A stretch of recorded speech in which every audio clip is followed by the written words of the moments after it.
All right. It is Wednesday. It is 9 p.m. It is Wednesday at 9 p.m.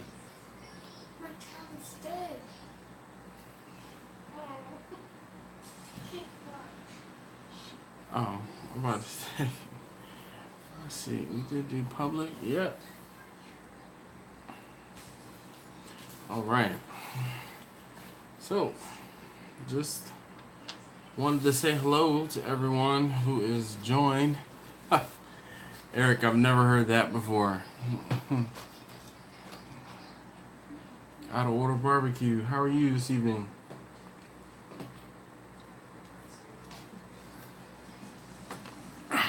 All right, John. Thank you very much. Perfect. Glad to hear you're doing good. So what's going on, everybody? Man, I feel like we wait all week for this, right?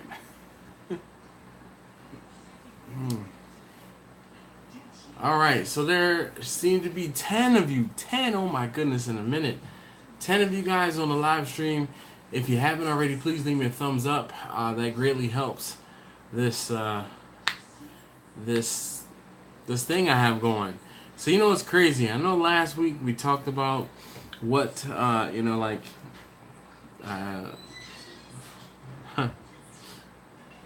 Anyway, I hit 3,500 subscribers on YouTube today. Man, I'm blown away. I've gotten really like 1,000 subscribers in the past month and a half, just about. Just like mind is blown. Craig, how are you doing this evening? John, how are you? All right, John Hubble says, "Hey Dash, keep up the good work. I love watching your videos. Food looks great. Oh, it tastes good too. That's for daggone sure." Eric, I am just fine. I'm just fine. I'm good, guys. I'm good. You know, other than my wife is actually out of town, so I've been single parenting it up all week long, and boy, am I tired.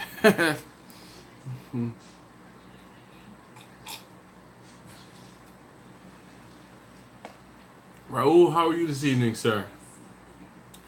Hold on one second. I'm going to show you guys something.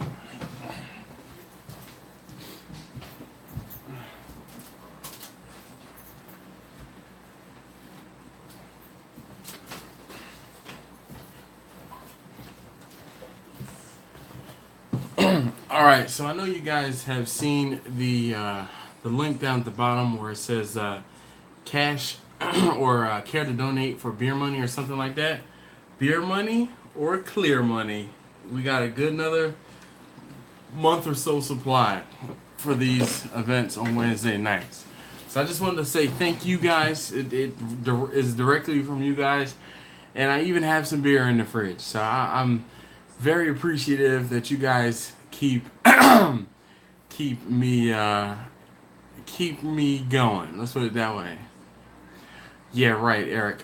I have 3 tattletales sitting here. He said, "Party time." Yes, indeed. Gotta love the clear money. All right, Ray Mac. How are you this evening, sir? You know, I feel like I have a celebrity in here. Ray Mac is Ray Mac's Grill and Chill is in the building. That's what's up. Ray, you know, come on, get you some of this too.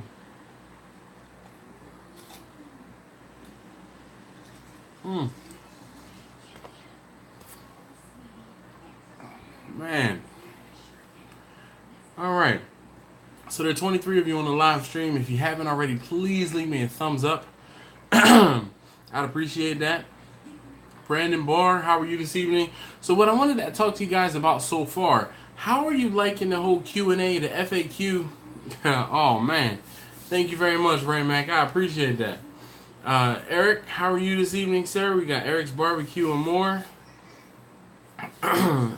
And, you know, Eric is giving Eric thumbs up. Oh, Mike Mosley, how you doing this evening, sir? So, what I wanted to talk to you guys about is how are you liking the FAQ videos? So far, there have been two. Yeah, today's Wednesday. So far, there have been 2 FAQ videos that I've posted. I've filmed 4 so far, and I have an idea for 1 more so far.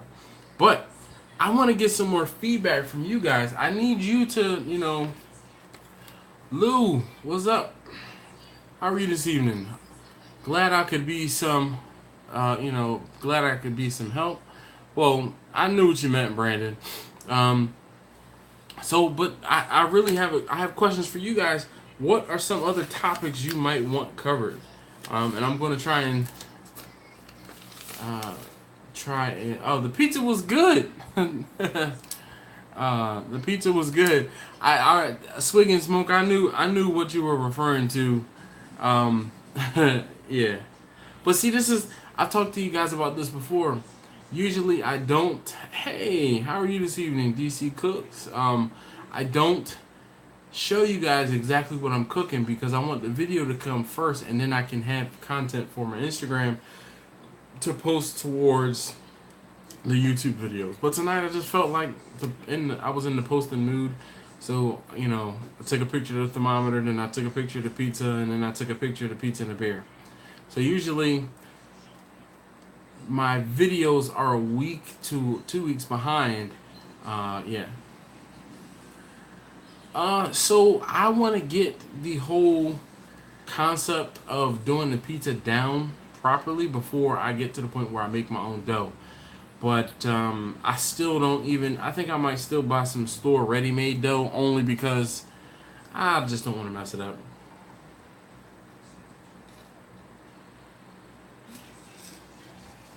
All right, there are 27 of you on the stream.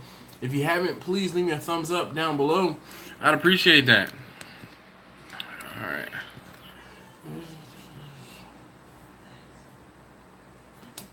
I don't know. So Kevin said, thanks, Dash. He said, what up, Dash? Had to travel to 3 Walmarts to find that charcoal. Thanks for the tip. Do you think it'll stay at $10? I have no idea. Brandon, I'm sorry. I don't talk about the spices or the rubs that I use. I tell you what, there's a video I did where I talked about different spices and seasonings and things like that.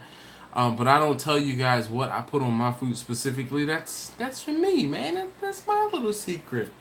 The whole thing is, barbecue being as subjective as it is, you have to figure out what flavors you like most and go from there.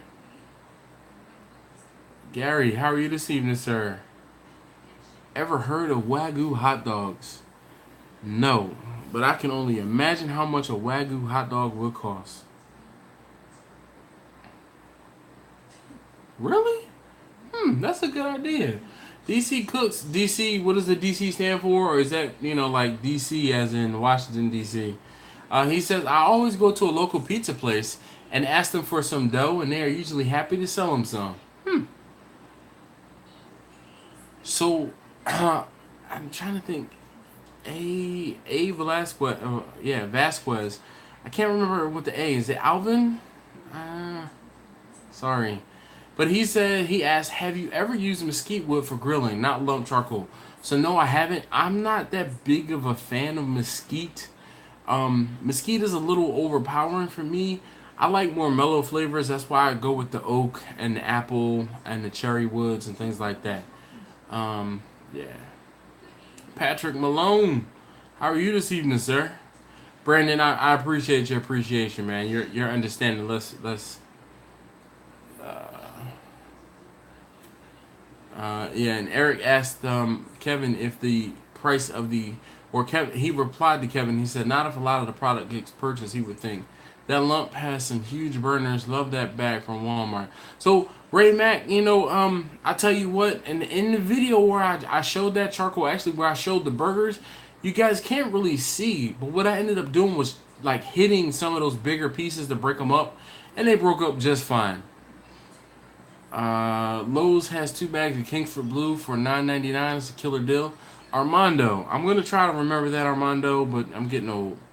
Any recommendations on how to get your name out there if you would just start an indicated barbecue business? Brandon, where are you? Brandon, where you live again? Are you in Ohio or further out west? I know I asked you this before, but I cannot remember. I apologize. I'm starting to get you guys kind of confused. That's a good problem to have where I can't keep track of you guys anymore. Um, so Brandon says, any recommendations on how to get your name out there if you're just starting in the barbecue catering? Kirby Q, how you doing this evening, sir?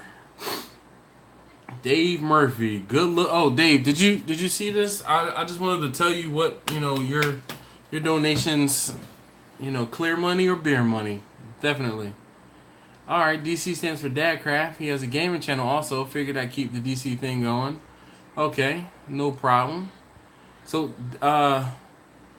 then what's your name, Mister? I guess Mr. Cook. Well, no, he said he cooks now and not games as much.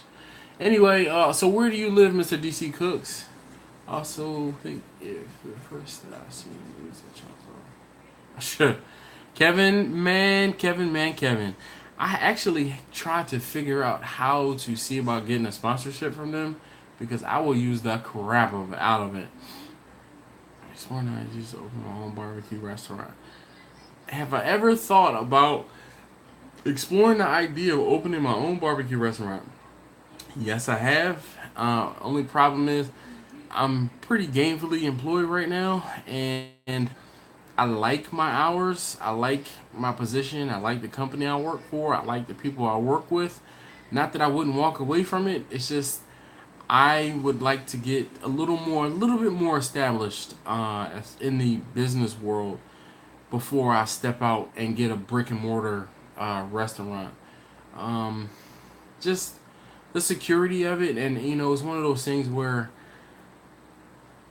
if I have 10 in the hand and I can and of the things that I have to take care of on a monthly basis, I know I could kick ass and take names as far as doing barbecue. That's not the problem. It's just the upfront steady income that I would need right away to make sure that things get taken care of. Ray Mack is he said what's up to Kirby. Well, yeah, Kirby Q. Yes, sir, Dave. Thank you very much. I appreciate that. All right, Brandon.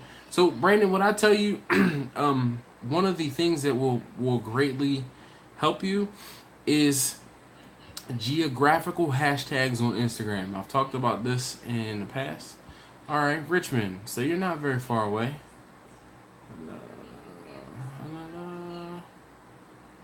All right, Lou. We'll get to that in a second. All right. So geographical hashtags on Instagram are the way to get yourself out there to people who live in your area. When I was first starting, I used to search on the hashtag Baltimore, and I would just like people's random pictures. Didn't matter what it was.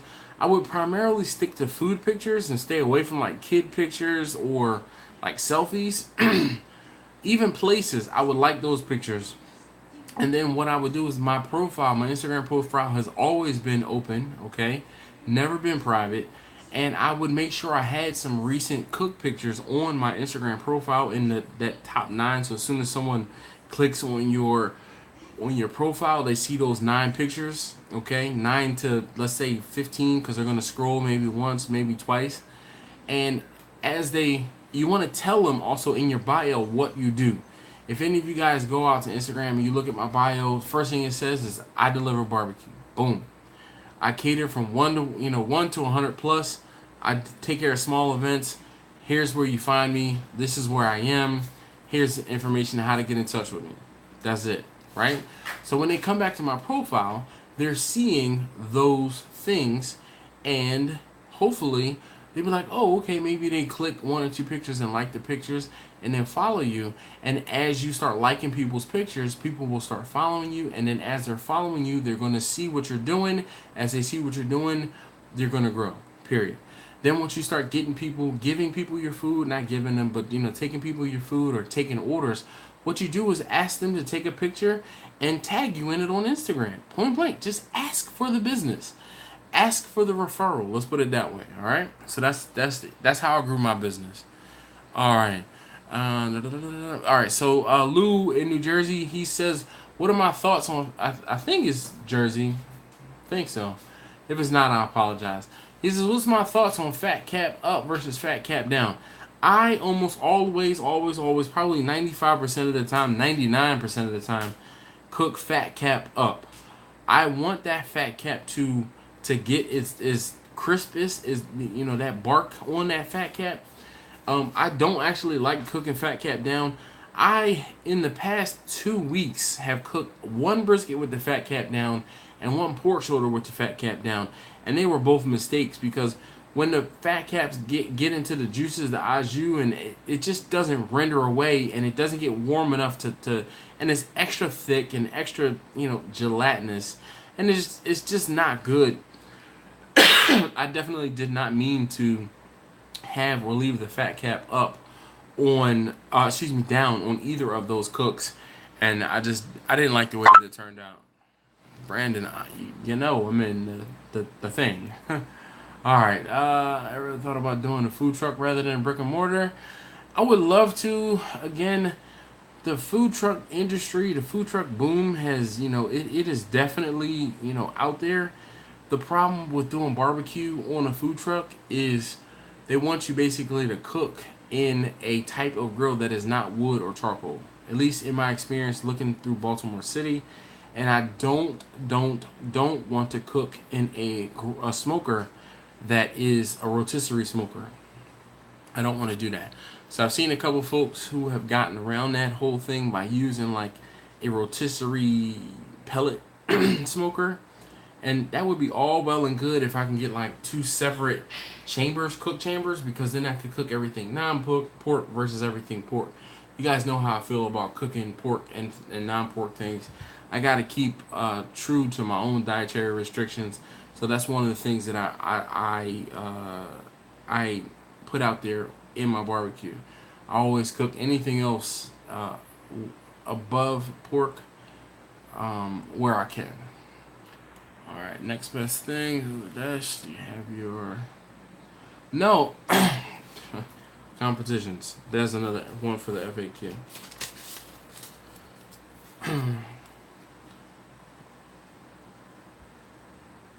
Alright. So I've never done a competition. The reason why I don't do competitions is, 1, they're very expensive.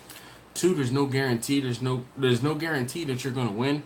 And 3, backyard barbecue backyard barbecue is very different from competition barbecue. And I'm gonna just leave that at that, and just, you know, look out for a.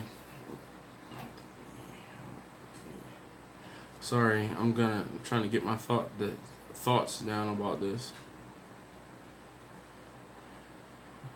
and then comps. All right, other questions that you guys have, I'll try to add them to the FAQ series. Just forget it. Just forget it. What's your name, my man or my lady?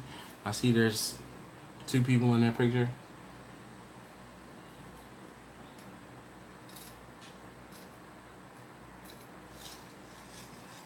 All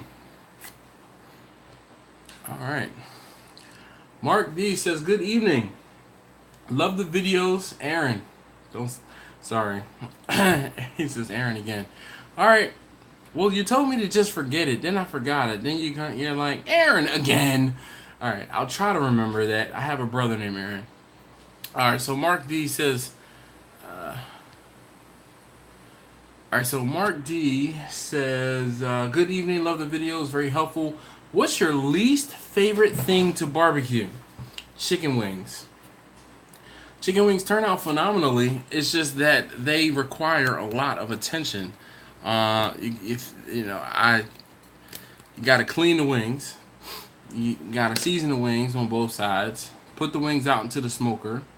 Once you put the wings out into the smoker, they smoke for however long they're going to smoke. Then I sauce one side, flip them over, sauce the other side. Then if I leave them and, you know, they stay unwrapped, then they're done. But if I wrap them up, then that's another thing. They're just labor intensive. That's why they're my least favorite thing to cook. It's just for the labor aspect.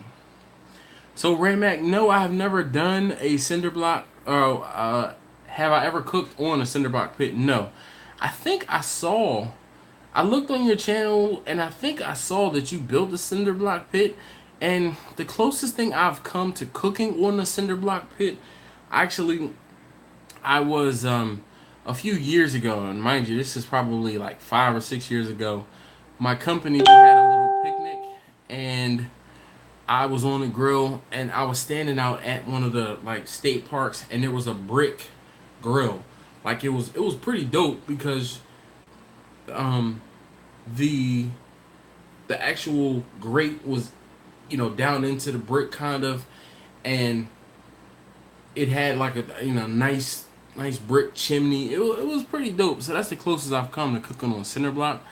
But I might actually have an extra grate that I might be able to make some cinder blocks or make a little cinder block pit. That was a week ago, Aaron. That was a week ago, man. A lot happens in a week for me, man. So, Darian, how you doing? State and local licensing, food trucks in the state is $880 a year with. Benji says the state and local licenses for food trucks in his city and state is $880 a year with a $500,000 insurance. Yeah, requirement. He says, screw that overhead. Oh yeah, Darian, like I said, what's going on? And Aaron, whew, man, $500,000 insurance policy. Woo, ouch isn't even a word. Chuck, how you doing this evening, sir? If you don't know, Chuck is representing the Winking Pig Barbecue. He's out in Indiana tearing it up at his local, I guess it's a little bar, like a quick stop. Yeah, Aaron, it's all good, man. I can dish it just as well as I can take it. Joe, I think it's Joe. Joe, I think it's Joe. Sorry, from 4J's Barbecue. I should start writing your name down. Writing your names down. What is best to cook on a smaller smoker? Something small like chicken. Dude, I've never had Brett. I think you should be able to cook the biggest thing that you can fit on your small smoker. I don't. I don't know.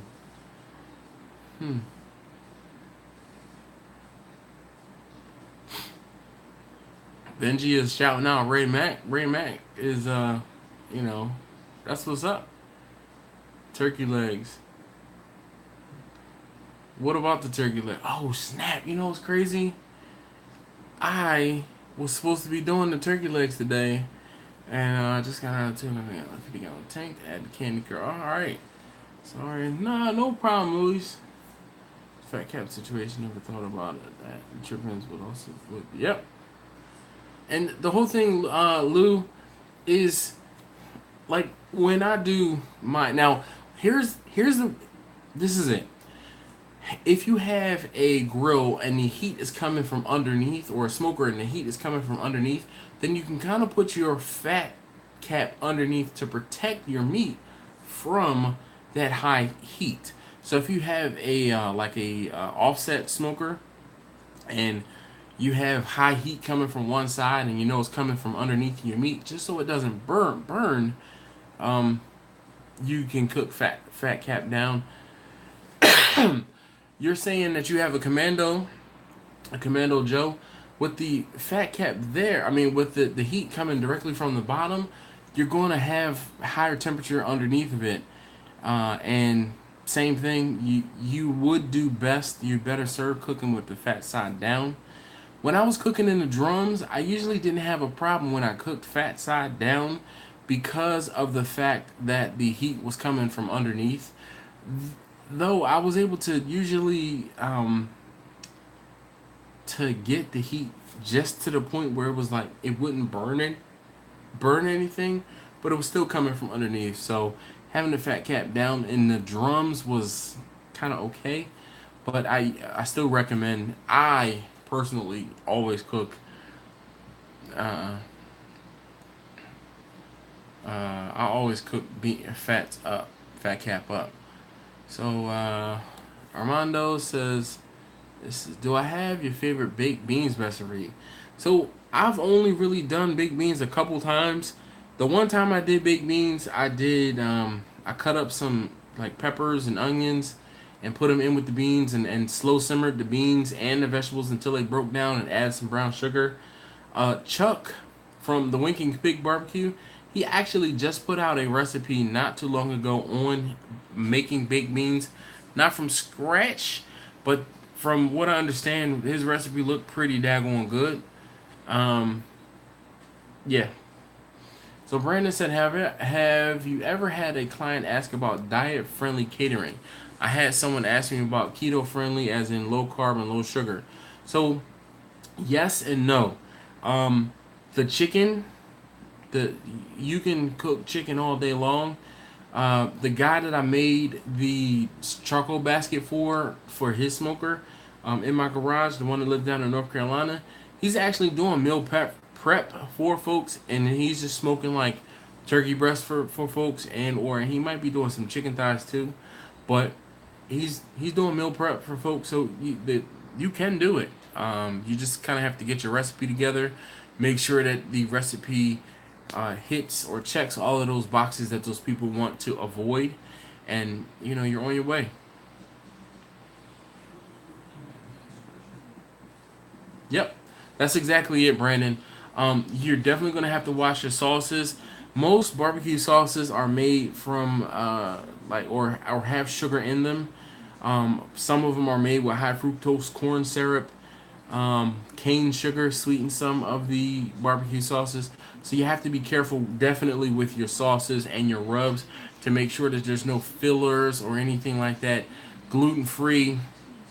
Um, Gluten free typically might or like low carb or no carb would check that folks that might be doing Atkins or keto, and then of course the gluten free is those with uh, chroniac disease, I think it is.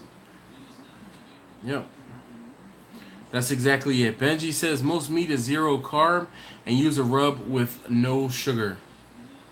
What was my worst cook ever? So Ray Mac says, what was my worst cook ever? My worst cook ever was actually for a good friend of mine, and it was pretty early in my barbecue career.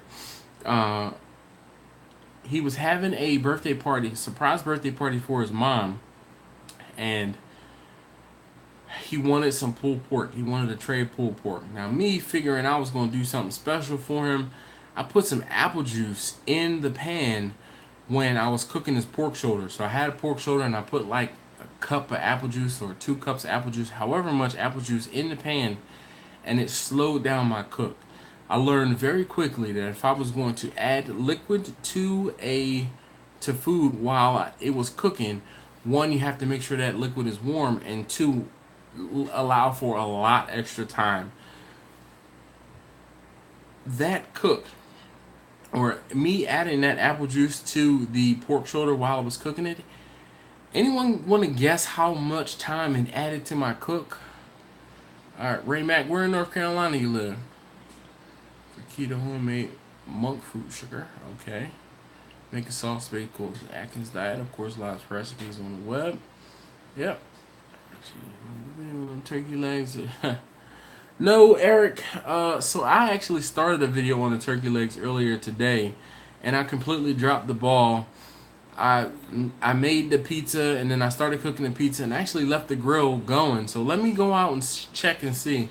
Try making pulled chicken 4 times, ends up too smoky. I was wondering how you deal with that. If you are making a pulled chicken and it's too smoky, you have to adjust your fire. Your fire is not burning clean enough. Is it really dark and brown too as well when you are making pulled chicken? Smoked hard boiled eggs and they're great with Frank's and hot sauce. All right, let's make a great egg salad sandwich.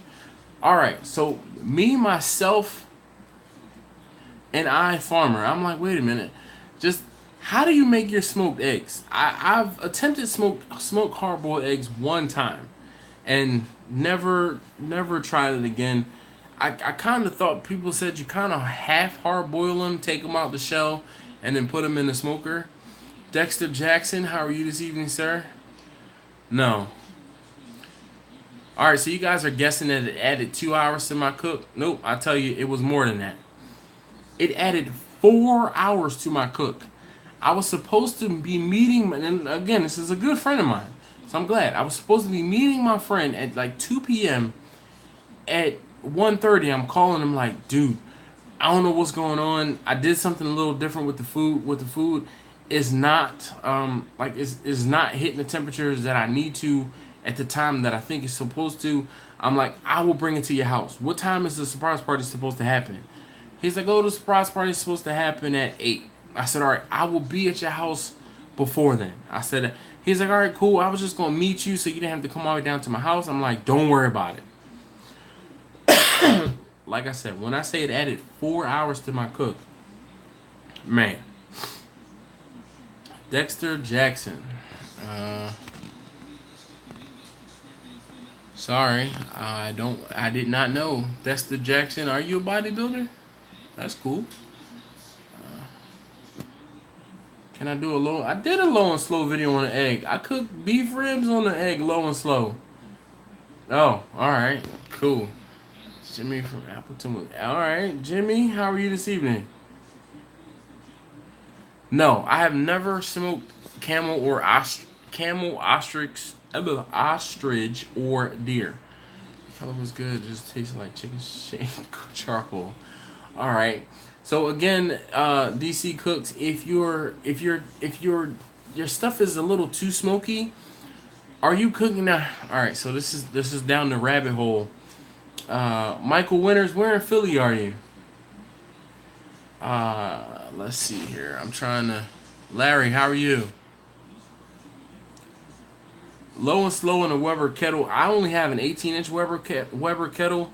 There is no low and slow on that on my Weber kettle because it's too small. And mine is all bound up anyways. I'm actually getting ready to not chuck it, but put it permanent retirement because it doesn't work very well anymore. Oh, John, hold up. Yep, it has been a bunch of talking.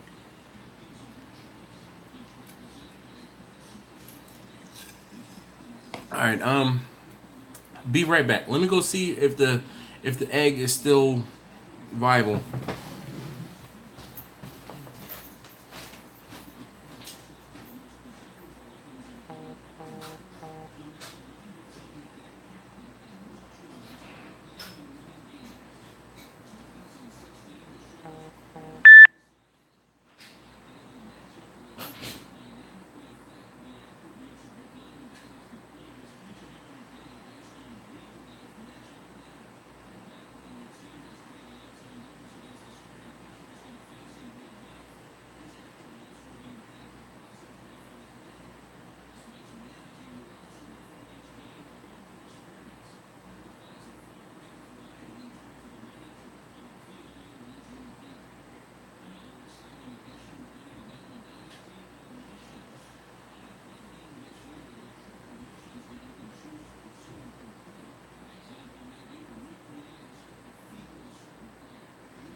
Alright guys, so I got some good news and some bad news. The good news is the smoker or the egg is sitting at about 2 and a quarter. No, it wasn't a bathroom break. I wanted to check the big green egg to see if I could still cook on it.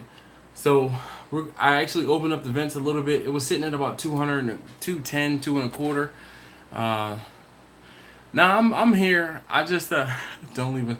I probably could take you guys with me. Yeah, there we go. No. Let's see.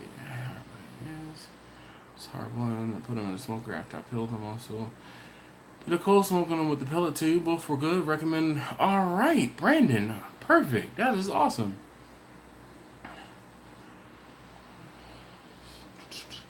All right, so I'm trying to get caught up on the comments here.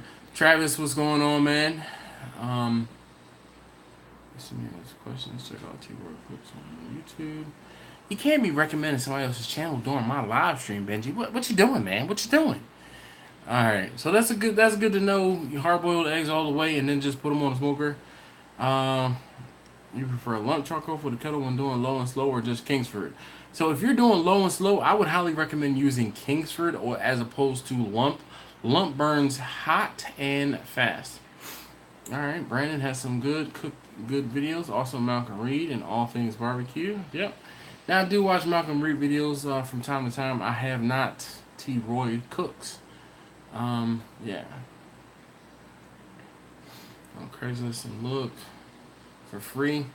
Jessica on Pecan 2 weeks ago. So Dexter Jackson says he hear everyone talk about buying wood down here. He goes on Craigslist and he looks for free wood. He just got some pecan 2 weeks ago and some oak today. You can find free wood on Craigslist. The only problem with the free wood, one, it is green, and two, you typically have to haul it and split it yourself. Brandon Benji says he lives 8 minutes from All Things Barbecue. It's an amazing store, and the chef Tom is awesome. Perfect. I bet some smoked and pickled eggs would be amazing. That might be pretty daggone good. All right, so let's go on a little field excursion. So,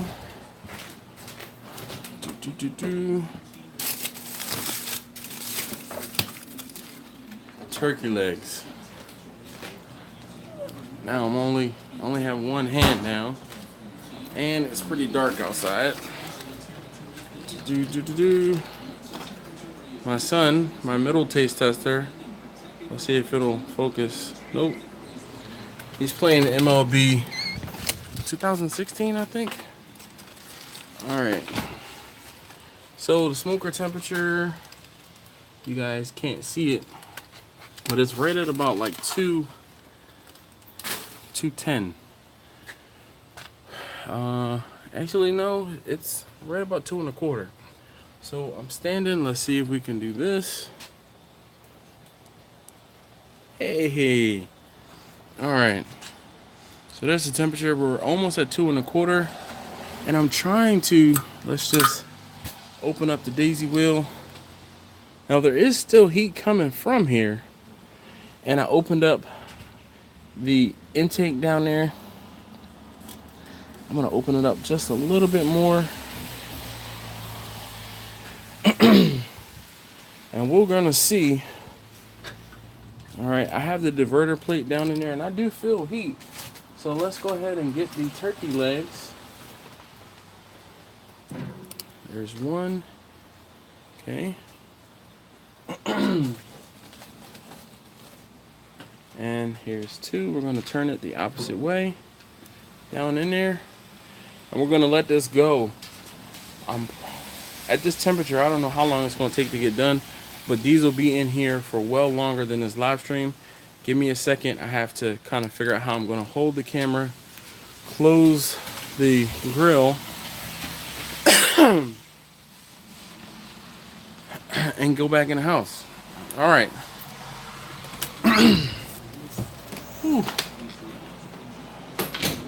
Much warmer outside than it is inside. Hold on a second, guys. Let me wash my hands.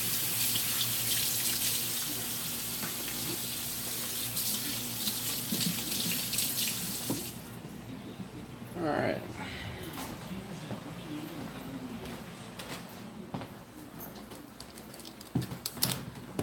Okay. So you guys went with me. So hopefully, I need to take a thermometer out there soon, and I'll see what's going on with the actual temperature in the grill. Sorry, Eric. Yeah.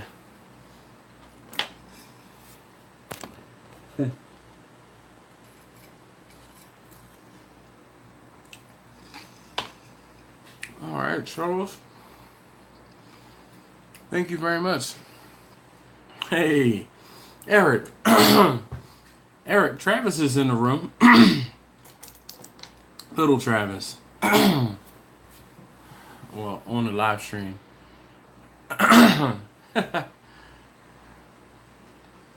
Yeah, man, just please do. I would love to smoke some eggs. Some mesquite lump charcoal so you can try it out. Armando, I'm not gonna tell you no. I just, yeah. Next best thing 81 says, how many ingredients are in my homemade rub? I'm gonna add that one to the FAQ list. I'm gonna make you wait. Yes, little Travis. Where is Bessie? Bessie is in the garage chilling. Driving home. Oh, from work? Alright, bet. Alright, Craig, man. So, come on. Come off some details on these deviled egg or smoked eggs. Somebody said that they just hard boil them and then put them in the smoker with, or put them in a grill with an amazing tube. That sounds like an idea to smoke them. Someone says that they also put them in a smoker. I mean, come on off of it. Shoot, go to Walmart. I got some eggs in the fridge, man. We might have to set up the amazing tube and just let it go overnight. No way, no eggs. Why not, Charles? Hey, Lou, take care, sir. Thank you very much for popping in. I appreciate it. Definitely appreciate you stopping by. Gilbert, how are you this evening? Shoot, it's, where in Texas are you? I don't remember. Just trying to figure out which time zone you were in.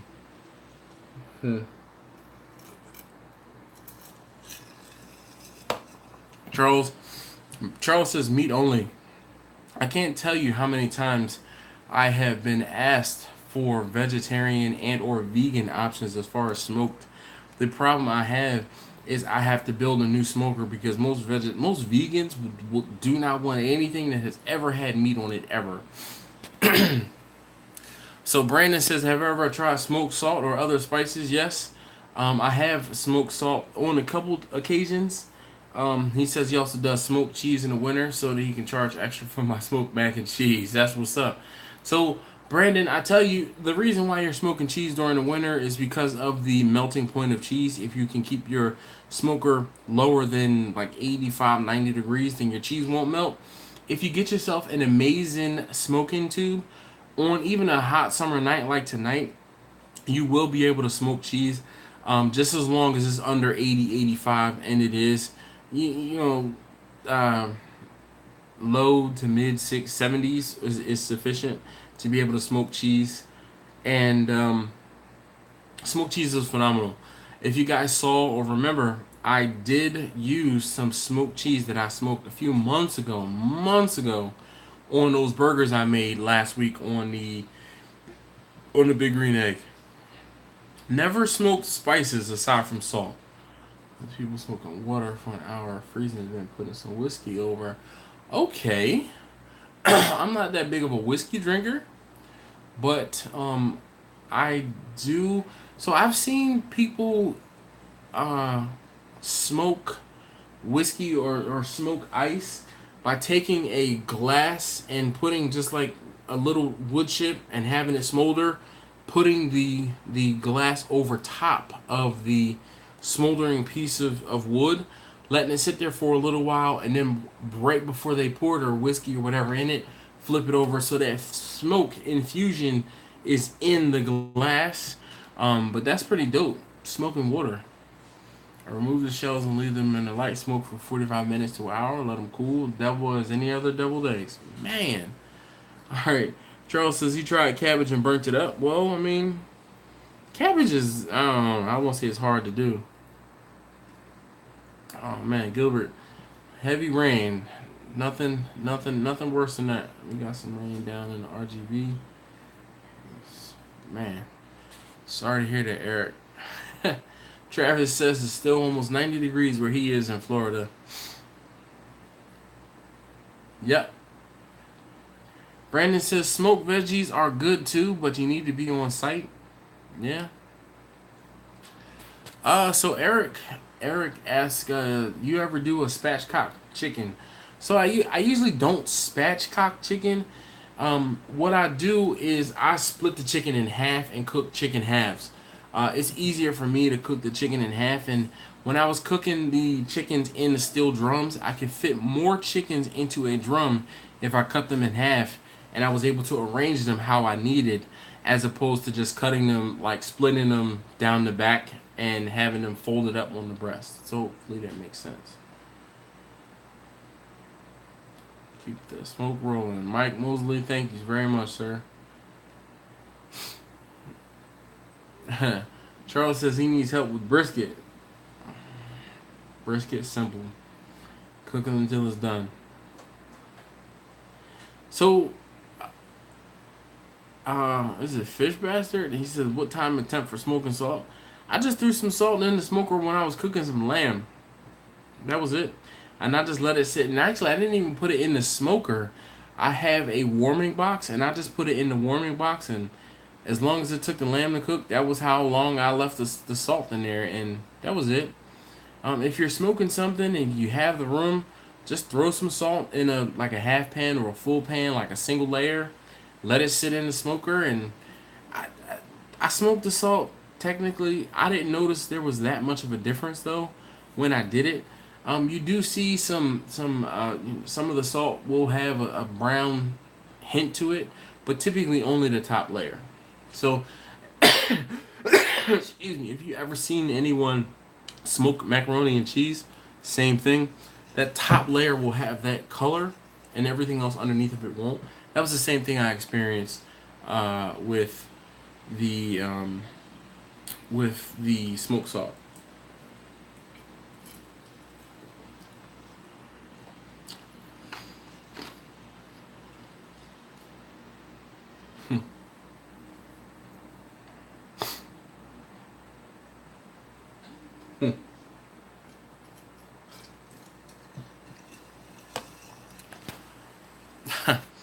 Eric, man, I keep telling you to stick with me, kid. He says, what?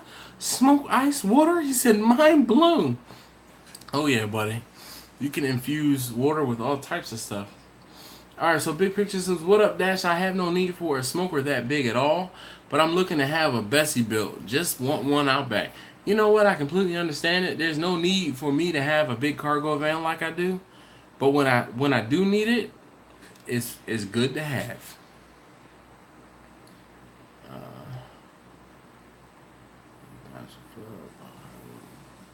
Okay, yeah. Smoked cabbage. Man, y'all gonna have me smoking some vegetables. Now, my wife will be with that because she's not all about the meat sometimes. No, I said the same thing. You know, he says, out of order barbecue. He says, did I miss something? Why are we blasting this with other channels? Agreed. Stir the salt. So, Benji says stir the salt every so often. And you know, like I said, I just threw it in there. I just threw it in the smoker and let it go. I didn't really touch it much. Alright, so Gilbert asks, does smoked salt really have a good taste to it? So it's just one of those things where I season something with some smoked salt and then I smoke it. So which came first, the chicken or the egg? I can't tell you. So DC Cooks asks a very good question. He says, have I cooked anything sous vide lately? You know what, sir? You are in luck. I sous vide some picanha. If you guys have seen my videos about or know anything about what the picanha is, man, that video is actually going to go live tomorrow morning at 7 a.m. It's a good video. My kids enjoyed and had a good time helping me with that video. And actually, I was not going to film that video. My middle taste tester, who's playing baseball in the other room right now on the PlayStation, he's the one that got me to actually cook that picanha and to do the video. Well, not cook it. He got me to do the video. All right. Gilbert says he's sipping on a gin and tonic. Well, cheers to you, sir. Hmm. All right. So, me, myself, and I, farmer. Here's a little bit of a joke for you, and you might know this. What is the only word in the English language that you change the pronunciation and the meaning by simply capitalizing the first letter? How long do you smoke cabbage for, and what did you add to it? So, Armando, when I cook cabbage in the oven, I usually put some butter, salt, and pepper on it. So I would imagine that you would be doing something similar to like a butter, salt, and pepper, or like an olive oil, salt, and pepper, and that's pretty much all you need. Brandon says he makes a killer smoked stuffing, hoping to sell some over Thanksgiving and Christmas. I am not a stuffing fan at all. Stuffing and coconut are two things that I do not like. I try them all the time in hopes that my taste buds will change. I don't like stuffing. I never have liked stuffing. Alright, Big Picture says he's had smoked cabbage. It was pretty dope. How do you get the right skin on the wings? What temp do I go with? So, Eric, when I smoke chicken wings, I try to smoke chicken wings a little hotter than I do almost everything else to help crisp up the skin and help, dry it out more or less. So I'm shooting for 275. Rodney says, new to the channel, enjoy what you're doing, especially the interaction with my kids. And he's also from California. Rodney, thank you very much, sir, for watching. I appreciate you guys, man. I put stuff out there for you. I'm just like, hey, I'm going to throw something at the wall and see if it sticks. Cotton. Craig says he used a cotton cloth cinch bag and hang it. Oh, for the salt, I would imagine. All right. Beef tenderloin last week, sous vide, and man, it was like butter. Dude, have you seen the Porter and York videos that I did? When I did oh no, I didn't do any of those, that sous vide. I wanted to do some of it sous vide. But man, thanks, bud. Django, what about Django? Can't wait to see that video. Sous vide has opened a whole new world cooking for me. Dude, me too. And you know what I hate? I hate the fact that my wife doesn't like things sitting on the counter. When it's sitting on the counter, I see it, I want to use it all the time. She made me put it away, and that's why I haven't used it in a month and some change. Yeah. Smoked cabbage, 2.5 to 3 hours. If whole, add chicken broth, bacon bits, butter, and spices. Brett, no, I have not done jerky. Jerky is on the short list of things that I want to do. For some of us backyard caterings, where do you get your proteins? Restaurant Depot, Costco, Sam's, or local grocery stores? By watching the sales ads on Wednesday.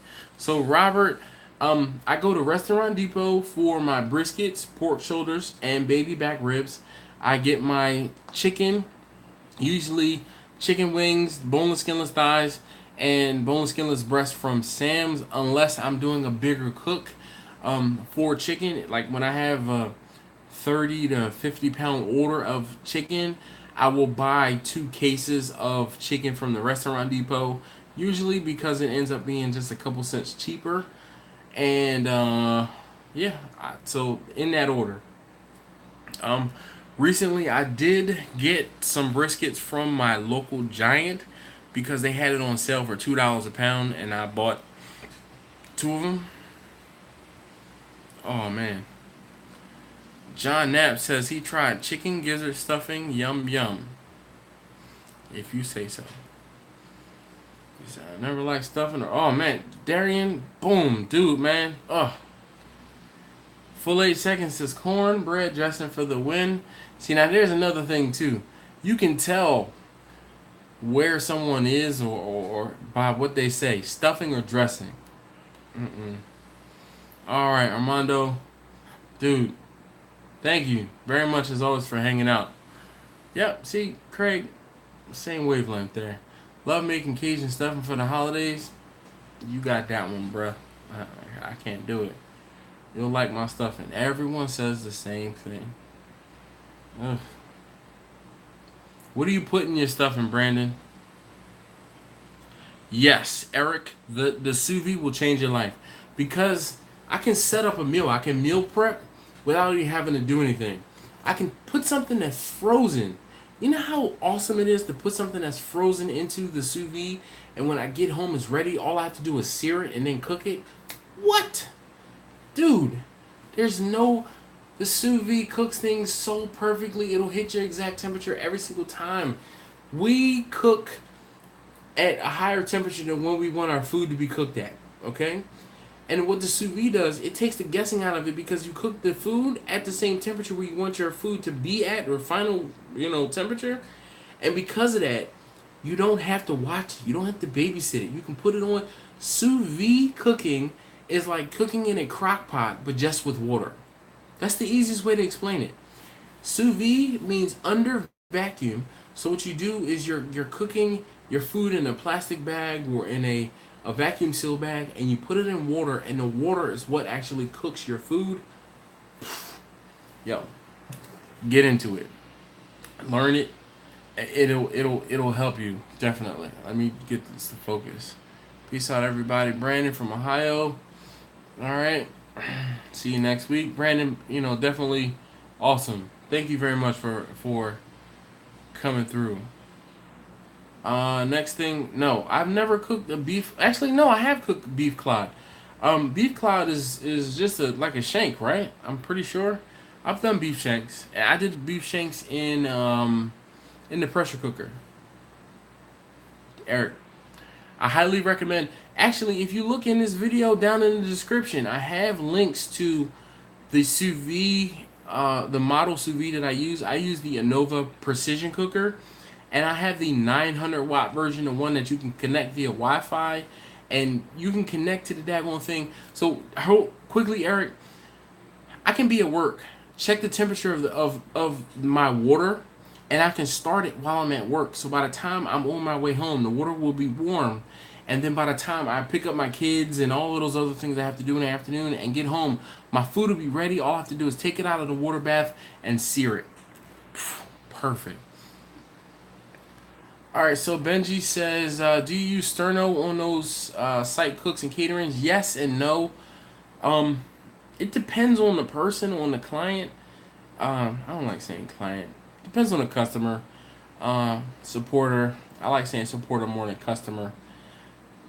Because some people, like if I'm cooking hot dogs and hamburgers, some people, like the last one that I did, the second to last one that I did, it was at their house, so they had like warmers and trays set up in the kitchen for people to eat out of. The one that I did that was in the in PG County in the park, they actually had warmers and sternos in that one too. But I've also done some where they just are like, put it on the table. People eat it fast enough. If they don't eat it fast enough, they'll give it back to you and you can warm it up. Sure, no problem. All right, Eric. Hopefully that helps. Try crock pot. Get home. Yep. Yep, that's exactly it. John, it is like that. When I go to buy beef tenderloin from Costco or an expensive steak, it has to be done sous vide. No more running. Yep. Dude, you know what? I figured, I read steak, even though I see what it says. DC Cooks, man, it is, when you get to the point where you realize that you cannot mess it up, it is so confidence inspiring that it boggles the mind why people don't use it. Like, people are so afraid of cooking with a sous vide. Dry the bread out in the smoker and then put sausage in it also. Yeah, see? Unless it's beef sausage, I won't even touch it. I don't eat pork, man. Big Dre. Yep, it's great. Even the best thing I like about the Anova precision cooker is I can put my meat in there frozen, and then put ice in with the water. Go to work, and I'll start it. I'll put the stuff, set it up at 4:30, 5 o'clock in the morning, because that's when I'm about to leave the house. I'll get it all set up, and then it'll tell me, hey, your ice bath has reached 40 degrees once the ice melts. And it says, hey, do you want us to warm this up for you? Yes, I do. Go ahead and warm it up to 135, that steak to 140 degrees. And by the time I get home in the afternoon, not only is my meat or whatever I put in there thawed out, everything is perfectly done. And this, boom, is so ready to just be cooked. Man, even the vegetables I cook in there are awesome. Yes, Eric, definitely. Gilbert, again, I don't eat pork, so I don't wrap things in bacon. Where is Johnny? What I say about bacon wrapping everything? Wrapping everything in bacon is like LS swapping everything. It's cheating. It's cheating. There he is. There he is, Super Johnny. What I say? I'm waiting for your reply. Once you hear, it's just, don't be afraid of sous vide. Now, all right, John. Thank you very much for hanging out. I appreciate you coming through. Dude, I'm telling you, the sous vide, it'll change your life. It'll change your perspective on how you cook different things. It's just, oh, Eric's laughing at my whole LS swapping analogy. Forget LS swapping. We all about the VRs, right, Eric? Nah, Rob. You know you're right on time. Shoot, I'm only like 70% done.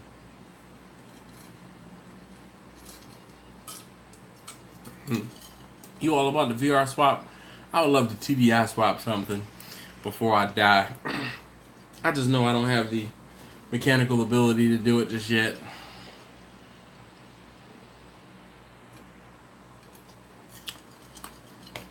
Gilbert said, eat a jalapeno wrap with shrimp. It'll change my mind.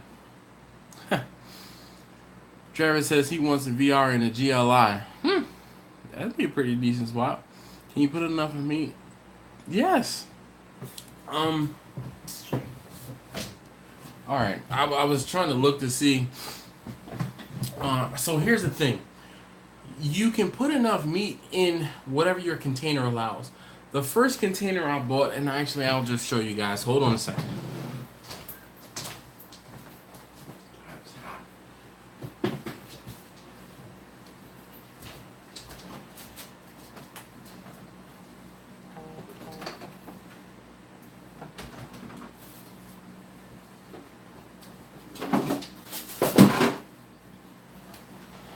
Okay, so this is a Cambro container, and it is a 12 quart Cambro container, and it is square. Okay, so in the beginning, I was having a hard time fitting enough meat or food in here for my whole family.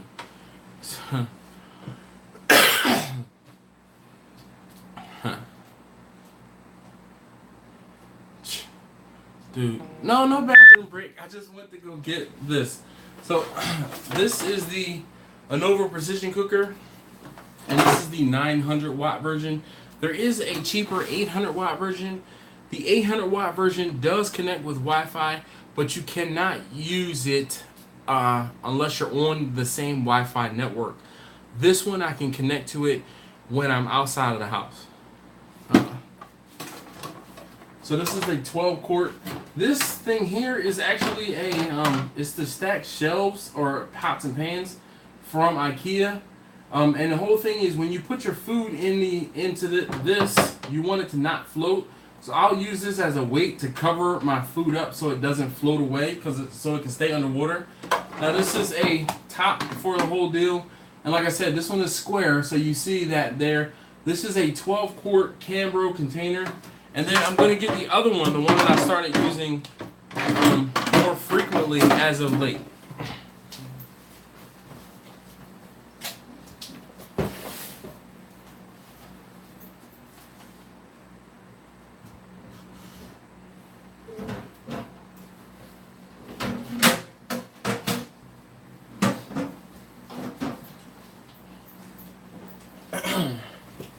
All right, this is the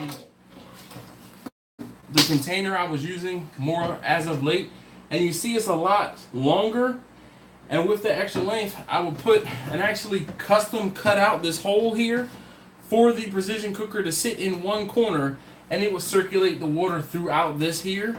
And there's a baking rack. It's like a half sheet or a quarter sheet baking rack down at the bottom, and what that allows is space for the water to circulate underneath your meat, so your meat isn't like holding everything up. And like I said, I custom cut this out so that the cooker sits here. And with this top, what happens is with the top, it prevents evaporation. Because the water is being warmed, it wants to evaporate. Because this is such a tight fitting top, and this is an exact cut to match that, it pretty much almost eliminated evaporation. All right, so hold on. Let's see. Let me catch up with some comments here. Ooh, somebody boiled tube. Yep. I like sous vide.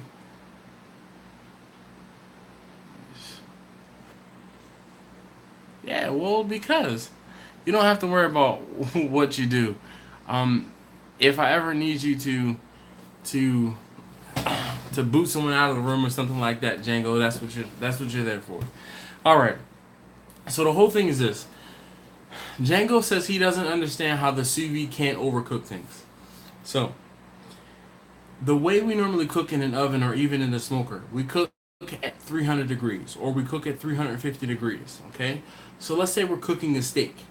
If you're cooking a steak, the steak is going to want to get to 450 degrees because that's what you have your broiler set to, or 500 degrees. What we do is we cook it up until it gets to a certain point, and then we take it out of the heat. Okay. Now, when you cook a sous vide, you're down here. Your sous vide temperature is 145 degrees. Your meat temperature is at 145 degrees. It can't go past that 145 degrees because it's only at 145 degrees. When you cook something conventionally or even in an oven or even in a smoker, you're cooking hotter than what you need your food to be at. With the exception of some people who cook, like, smoke things at 200 and 200 degrees, and it takes forever for your food to reach that 200 degrees. But it cannot go higher than the heat that's in the vessel. Hopefully that makes sense. Alright, that's what's up. How much does a model run? So the 900 watt one is, let's see. My wife got it for me when it was on the treasure truck, the Amazon treasure truck one day. But let's see. Amazon.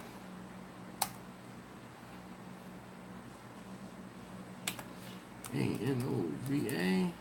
Anova. Come on, catch up. I don't want to tell you the wrong price. I want to look it up. So it's new to me when I went to culinary school about 10 years ago. Yeah, well, so from what I understand, sous vide is a very popular methodology of cooking in French cooking, or it's more popular there. All right, so they have the 800 watt one right now is $98, but you don't want the 800 watt one. I highly recommend the 900 watt one, and that's the one that you can use with the app, and you can connect to it anywhere. Come on, I'm trying to find sous vide. It's like 900 watt Wi-Fi. Currently, it is $129. Okay, the Anova culinary sous vide precision cooker with Wi-Fi and 900 watt. Excuse me, is $129 even with Prime free delivery. If I wanted to, you can get it. I can get it tomorrow. So now here's the thing, Super Johnny. There is a channel out there called Sous Vide Everything. They have sous vide a brisket. I am not a believer because I understand the methodology in which they did it. They cold smoked it, or he smoked it at about 150, 160 degrees for like 3 or 4 hours, or however many hours, and then he wrapped it up and then put it into the vacuum seal bag, and then put it into a container where they were able to put it in the sous vide. He sous vide it for like 48 hours. At 145 degrees or 150 degrees or something like that. And I cringed. I'm like, how? I don't know. But I highly suggest you watch that video. Do like sous vide everything brisket. They did it. Alright. Robert says, also suggest with your sous vide is to place a towel underneath the container. Used to be surprised how the countertop will suck heat out too. My countertops are stone, so I don't really have that many. What's the $1,000,000 question? Funny. Yes, you can get here bringing the food to the same time. Yep, that is exactly it. You're bringing your food to the exact temperature that the water is sitting at, and your food cannot go any higher than the water temperature because it just won't allow it. Big Reggie in the house. Reggie Reg. Yes. So the cook times are much longer because of the fact that it's slower. Kirk says, "What's up? Sorry for late. Working overtime. You just wanted the door. Oh, just walked in the door. Started 6 o'clock this morning. Good night." Nope. Super Johnny. He cooked that brisket for 48 hours. A small brisket, Kim, but you have the smoke flavor. He tried ribs sous vide, and it was basically like baked ribs afterwards. Django the Mango, care to comment on ribs via sous vide? We actually did not like the ribs via sous vide because of the fact that the temperature didn't get high enough, and or I didn't let them sit in the sous vide long enough for the fats to break down to the point where they would be if I took them to a much higher temperature.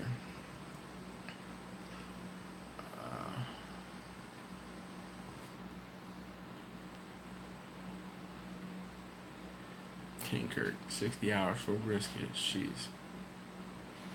Alright, never mind. Well, 60 hours it is. You can do a 7-pound tenderloin to 137 internal temperature in 5 hours. That's not bad.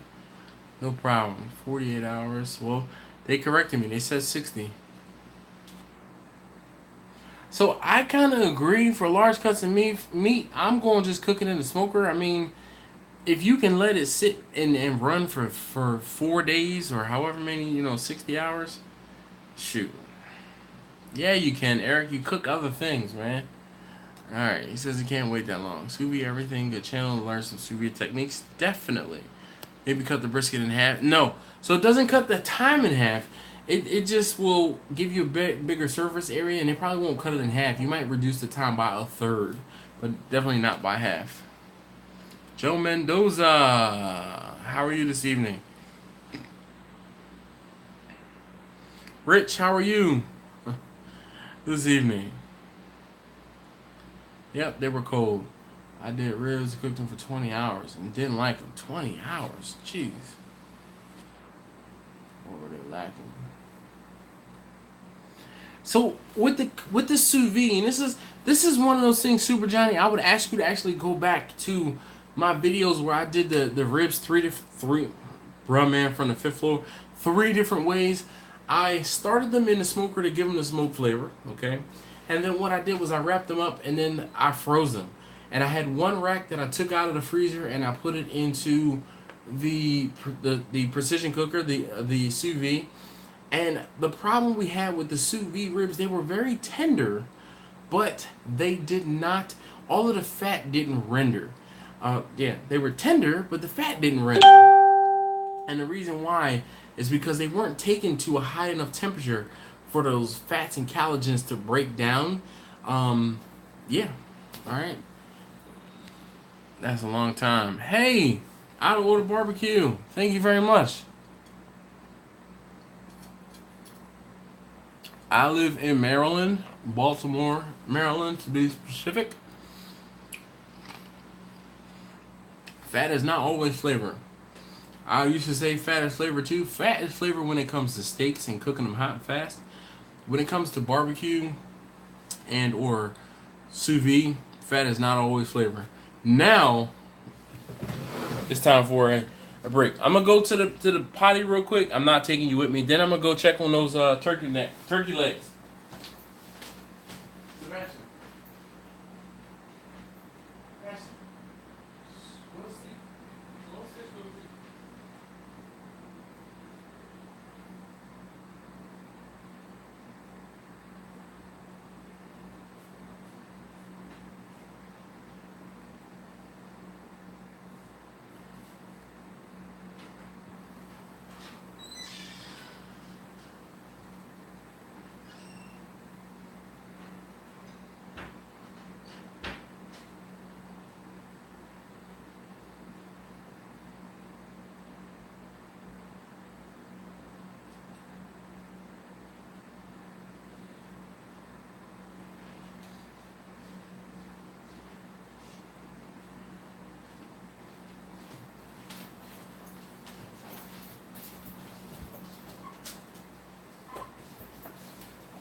Guys, so my smoker, the big green egg did come back alive. It was sitting at a little over 300 degrees, so I turned it down just a little bit. Let's see. I use my sous vide for thick steaks and burgers to cook the medium thick pork chops and bone-in chicken breast. A great flavor. Rob says he's heard of out of water barbecue. How long did it take to do those chicken breasts? I don't know. I don't cook the time, man. I cook the internal temperature.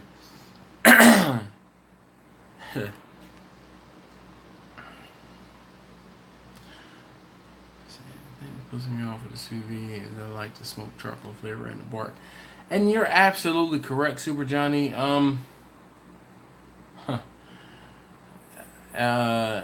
You can, like I said, I started the ribs on the smoker, and then I wrapped them up, froze them, and put them into the sous vide bags. Excuse me. You don't get the bark. You definitely don't get the bark, but you might get some residual flavor.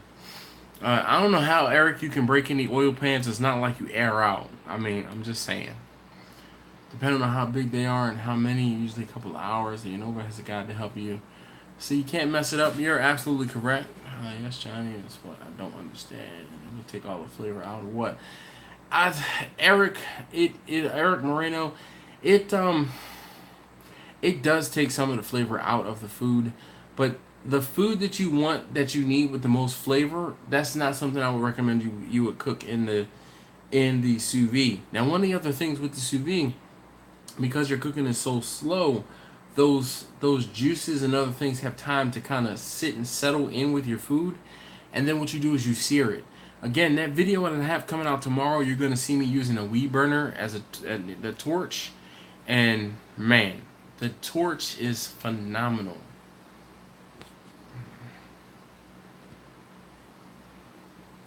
So I haven't really considered sous vide for my catering, only because I'm limited to the amount of things that I can sous vide right now. Excuse me, I apologize. So that's the thing. I kind of messed up with those turkey legs. I really don't know how long it's going to take, and I'm getting pretty tired. So I don't know. I'm getting ready to probably within the next hour. I turn the temperature down. I turn the inlets and the daisy wheel down on the big green egg to slow things down, and I'm hoping that I'll be able to get those done.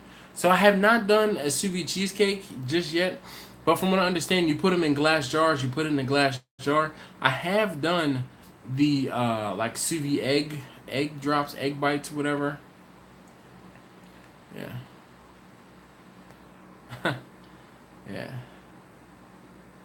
So wouldn't it be the same as grilling it from the start? Yes and no. So the whole thing, Eric, is this, Eric Moreno. So on a day where I have time to put ribs in the smoker, then I can put some extra ribs, or if I have extra room to put ribs in the smoker, I can. But,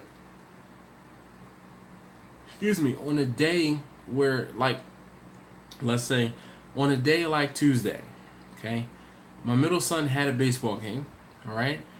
For his baseball games, the coaches asked that we have the kids on the field at 5:15.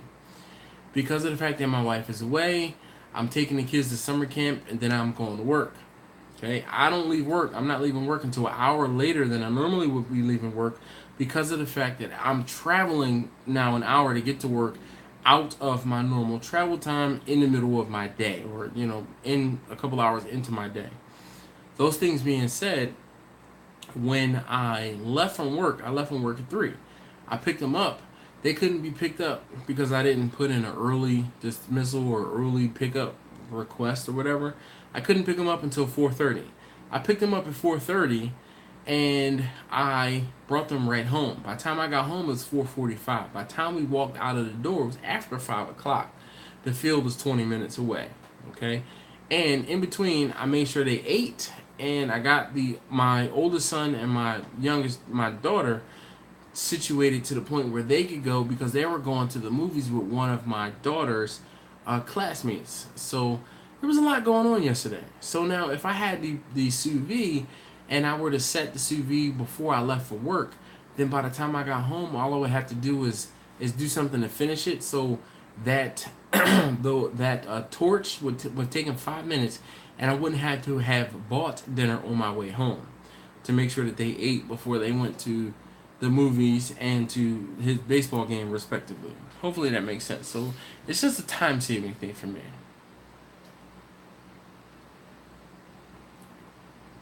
Yep. Those Starvey eggs, Starbucks egg white, it was pretty good. Never, his art is never gonna be done. Growing up, we did sliced potatoes with onions, butter, and salt, pepper wrapped in foil, and had it down flat on the grill. It tastes good. Yep. Nice. Rob is seeing folks from Facebook in the here. Winter getting married and moving this summer. Oh man, fall, so priorities pushed back. But just about all parts plus more are in the guest bedroom. And he still has a Honda. Oh yeah, Travis, you've been away. You don't know Eric's getting married? Yeah, so Django the Mango is my oldest son. I was playing with the settings on the I was playing with the settings in the chat, and I was like, who can I oh yep, Django, yep, you're admin. I guess you just have to do more research. You know what, Eric, really you're gonna do the majority of your research in cooking. And I did a deep dive onto that sous vide everything channel, and I mean I don't regret it at all. Like they do some phenomenal stuff. I don't agree with his methodology of cooking everything or the way he sears things. Like my whole problem is you take the things out of your bag and then you pat it dry. The torch is going to do that. That's how I feel. I don't feel like you need to pat it dry because you're just taking whatever little bit of extra seasoning you had on it off. But that's just me. Anyway, Hector, how are you this evening, sir? Oh. Ooh.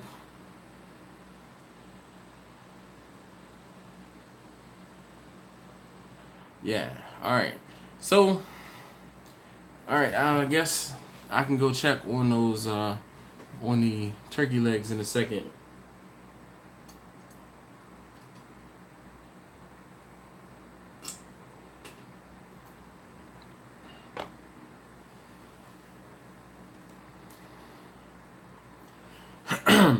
So Travis, we give Eric grief. We give Eric grief for the longevity of his. No.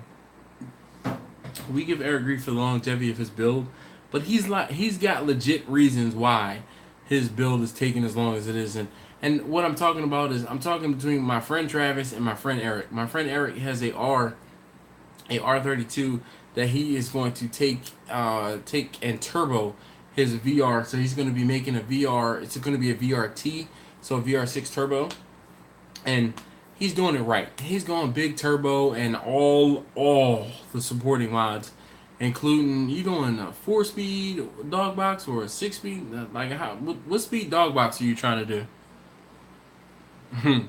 No way. Mississippi. Rob says he's from Mississippi, but he moved to Maine like 5 years ago. Everybody wish Rob luck. Rob is about to embark on his own food truck. He's going to be starting his food truck within the next couple weeks. Yeah.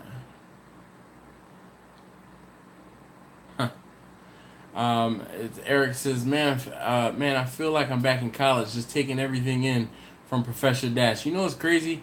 I don't know. I've talked about this before in passing. I used to teach computer stuff, so I think that is where I get the ability to break things down, create analogies and other things like that from my teaching. I guess I miss it, so that's why I'm teaching you guys how to do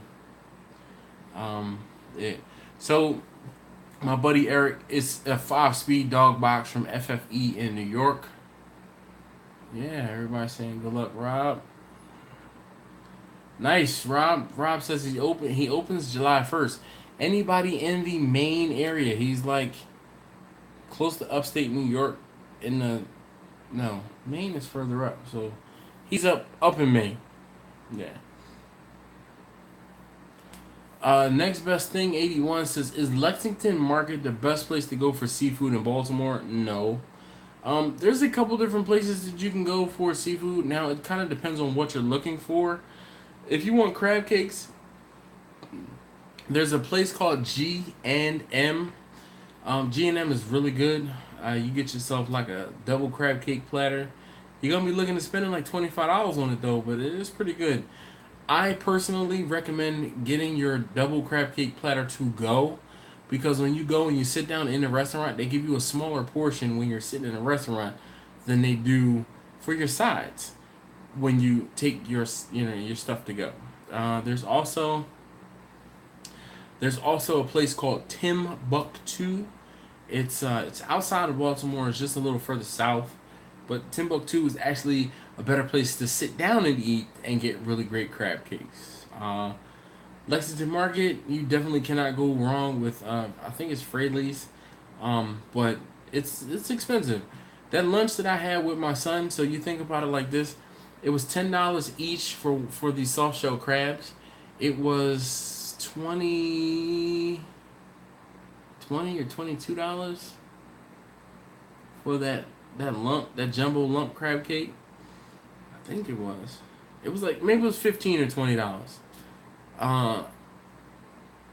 It was $15 or $20 for that lump. I guess it was close to 15, because the first bill that I had was $39, okay, for the two crab cake, or for the two soft shell crabs and the crab cake. Then when I went to the raw bar, the oysters, the 6 oysters were $15, and then the two beers that I had were like $3 or $4 a piece, something like that, and that was another $25 that I spent there. Oh, because I also had the eggs and everything like that. So that was another $25. So you figure that was like a $60, $70 day. And that was just lunch. So, yeah. But it was good. They were good. They were really good. I've never been to the Olive Grove, Travis. How is it? It was, yeah. Sunset. What's sunset? Huh. The oysters we get here in the Gulf are not as big as the ones I saw from the raw bar. So the whole thing is, we're in the bay, and the Gulf, is the Gulf brackish water, or is it all fresh water or all seawater? I think it's brackish, but I think that contributes to the reason why the oysters are the way that they are in this area. Okay, sunset is like Timbuktu. Okay, where is it, Eric? What's the deal with the eggs? I don't know. I think the eggs are more or less just a filler. If you're spending $15 on some damn oysters, you really want to be full. And it really just seemed like a filler, like crackers and other stuff like that. So, I don't know. Just like Django says, IDK. I don't know either.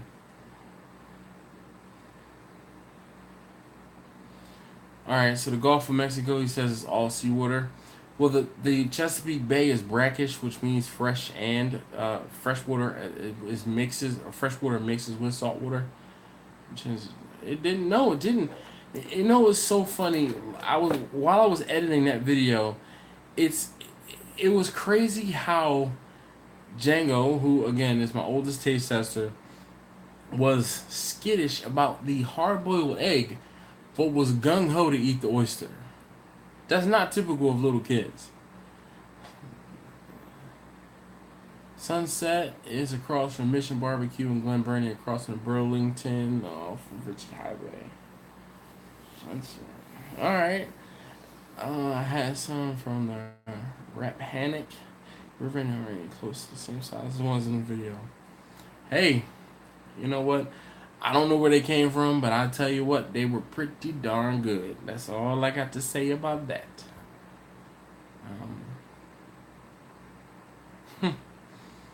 Craig, man. Well, thank you very much for watching.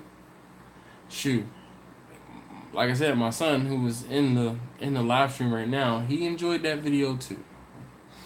He definitely enjoyed it. And I'm sorry, there were bits and pieces of that video that my camera just, for whatever reason, I was having issues with the SD card in the camera, and there were bits of that video that were not there. I was able to cobble that video together, and it being 20 minutes or however long it was, were just the pieces I was able to salvage. There was more footage that I had that didn't actually make it into the video. Like, we had a pretty cool interaction when we were walking out the door, and unfortunately that whole 2 or 3 minute thing just, it died. It did not go well. Nonetheless, stop saying nonetheless. It is one of my, not favorite, but one of the words that I say a lot. Travis, you've never had oysters? He can read the comments. He's here in the room. My oldest taste tester is Django the Mango. I'm pointing to his comment there. Yeah, I said the same thing. Travis says he's never had oysters. Travis is born and raised in, well, he was raised in Baltimore. I don't know if he was born and raised, but he was raised in Baltimore. He says he's never had oysters. You know what? Anyway, so there are 21 of you guys still on the live stream, and if you haven't already, please hit that thumbs up for me. Yeah, Eric, you know, so my friend Eric, whose the username is Dark Mufasa, Eric says I had scallops. I'm in the boat with Travis talking about he's never eaten oysters. My friend Eric doesn't eat exotic food. I can see Eric not having oysters. Alright. Travis, man, as far as they gross you out, all you do is you just slurp them up and swallow them. If they're small enough, you don't even have to chew them. Just swallow them. Yep. Shoot. Rob, I tell you what. Rob says, oysters are the bomb. I can eat like a dozen. So, you know, it's crazy. Going to the Restaurant Depot, every now and again, I'll find a box of oysters that is, like, marked down. And they'd be like $20, between $20 and $40. And I'll get 100 oysters. What?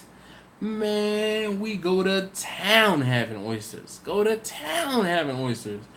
Even still, if I buy a box of oysters or a bag of oysters, and like one of the last times we went away, when I say we, my in-laws and our family went away. So my wife's family went away. We went to Myrtle Beach, and I took a bag of oysters down there with me. Man, I shucked up them oysters, and we were having oysters for days. It's like, oh, they be like, Dash, can you shuck up some oysters? And they'd be like, boom, boom, boom, shuck them up. 15, 20 of them in a, you know, horseradish, some cocktail sauce. What? Yeah. I would stare at the oysters, Eric says. Man. Dave, good evening. Baby crab and an oyster once. You know what? Yeah, so Django says he got a baby crab and an oyster once. They tell you, and this is one of those things that the person who shucks the oysters really knows what's in the oysters, because you see other like living things. That it is a living organism. People who are like, oh my God, I saw, do you know what lives on chickens or lives on cows? Like, come on. It's amazing to me how skittish people get for certain things. Chincoteague oysters are the best around here. Salty, large, and delicious. Splash of hot sauce and horseradish, and it's off to the races. You know, it's crazy. Kurt lives on the Eastern Shore, and I used to think that all oysters were the same. They are not. The oysters that live in freshwater taste like freshwater. The oysters that live in saltwater taste like saltwater. They're salty. It's crazy. It is the craziest thing. Come on, Craig. How can't you eat oysters? Man, nah. It's here. Once you get over this here, mm, mm, mm, mm. You say you can't stomach them. That's that. Whatever.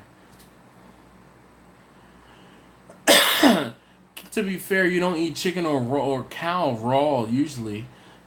Have you ever heard of tartar? I'll eat tartar before I'll eat raw chicken because of the fact that I know that raw chicken carries salmonella. Yeah, at least I'm up here with it. Hmm. We did smoked oysters on a half shell recently. It was good. Smoked them for about 2 hours.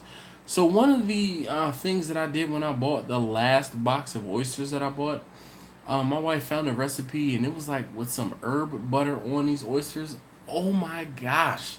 I grilled like 40 oysters and wow, it was so good. That oyster butter, yeah, it was ridiculous.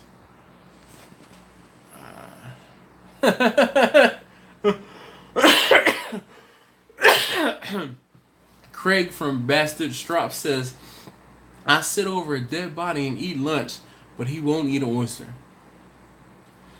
Yep. So Rob says, try them grilled if you don't like them raw, and oyster Rockefeller is good too.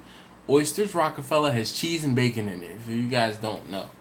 I don't eat oysters Rockefeller. Again, my whole, not an aversion, but just a dietary restriction. So, yeah. How did you not get any of those oysters?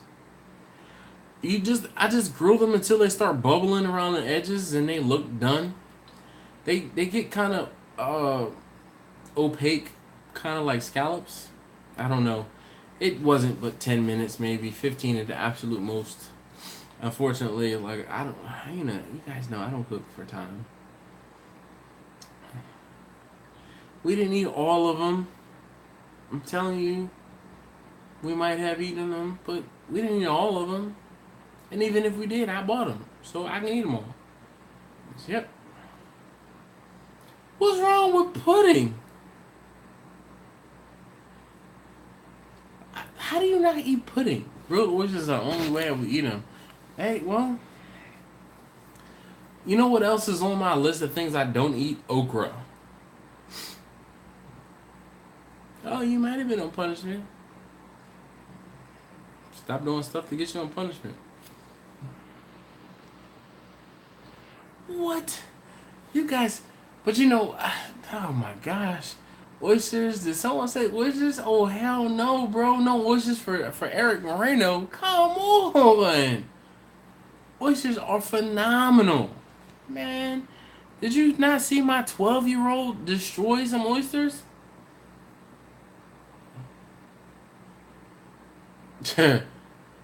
Yeah. See now, runny eggs is another one. It's like my top 5.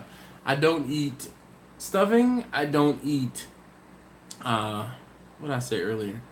Stuffing, coconut. Then we said 4 was okra, runny eggs. I don't eat runny eggs. So I have had pickled okra, and I will deal with pickled okra. Fried okra, still not all that big of a fan.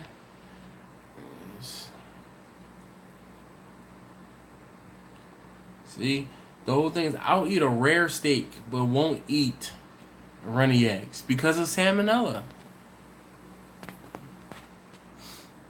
I just can't do it. Runny eggs. Liver is another one, but that's just like understood. So I guess that's 5 things that I don't eat. I don't eat liver either. Just can't get over that taste, that tiny. Nope, no okra. See again. So full 8 seconds. I can do some. Nah, just I can't do it, man. When I grew up, my grandmother, she used to grow okra, and oh my gosh, man, I vividly remember sitting down at her table on Sundays after church, and after having to pop the tops off of the okra and pop the string beans, and I just could not do. I can't do okra. Like I'll eat Brussels sprouts. I'll eat string beans. I had some Brussels sprouts today. Nah, bad mojo. What? Nope.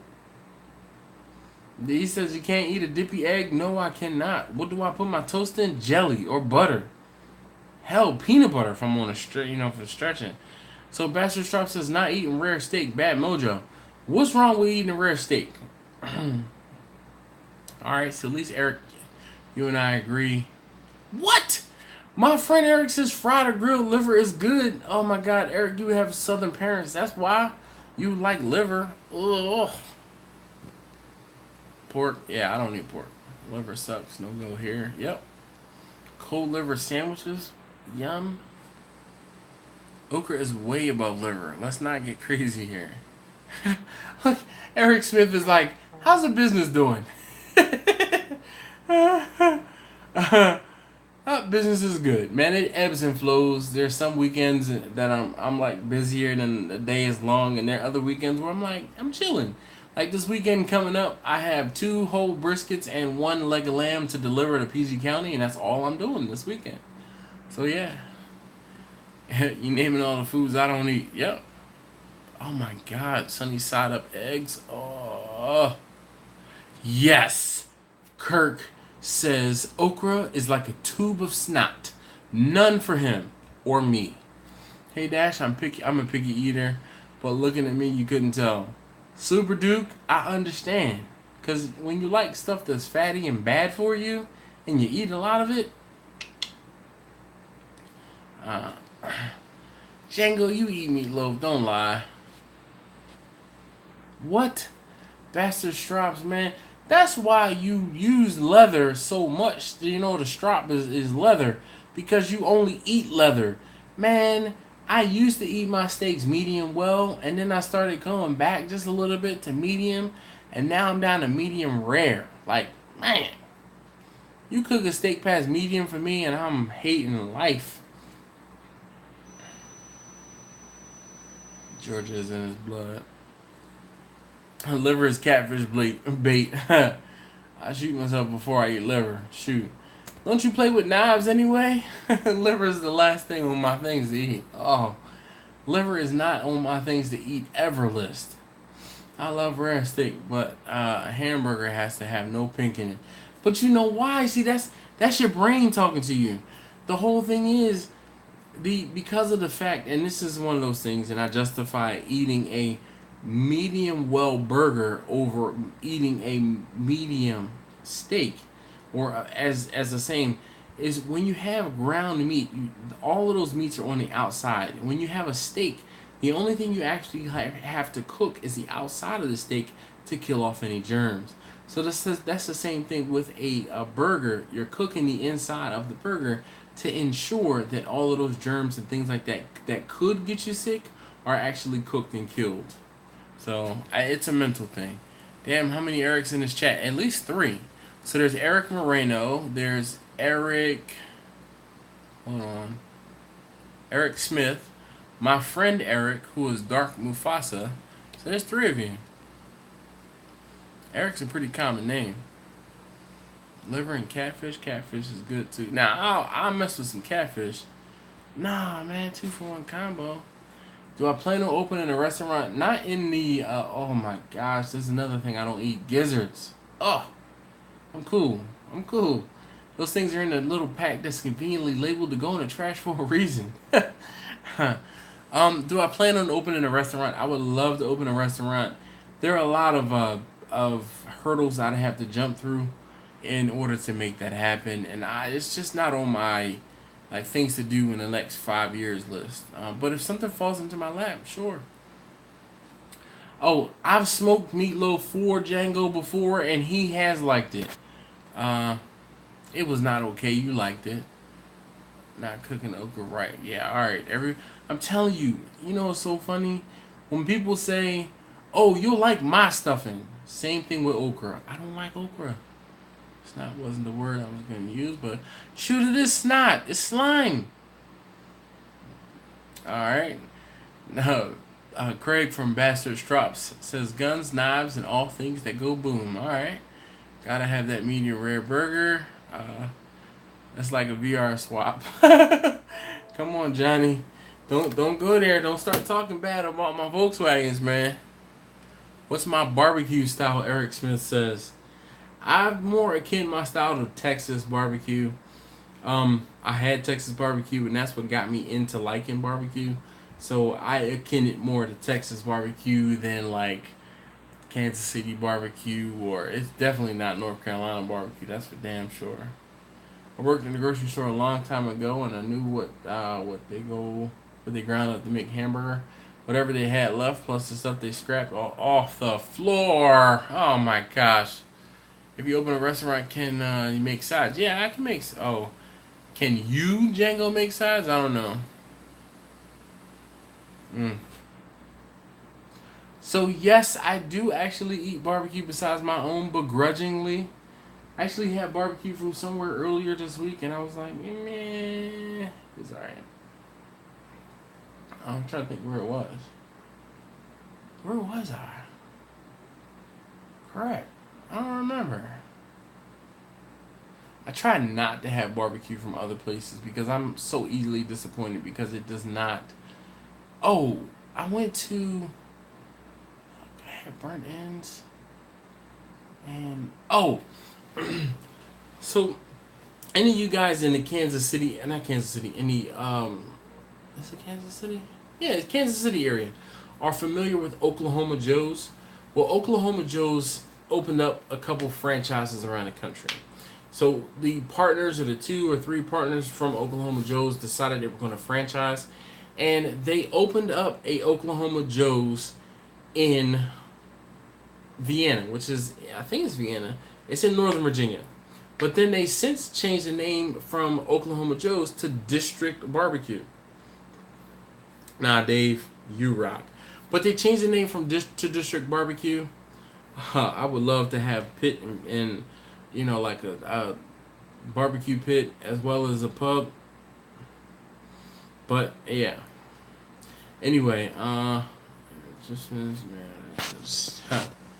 so anyway,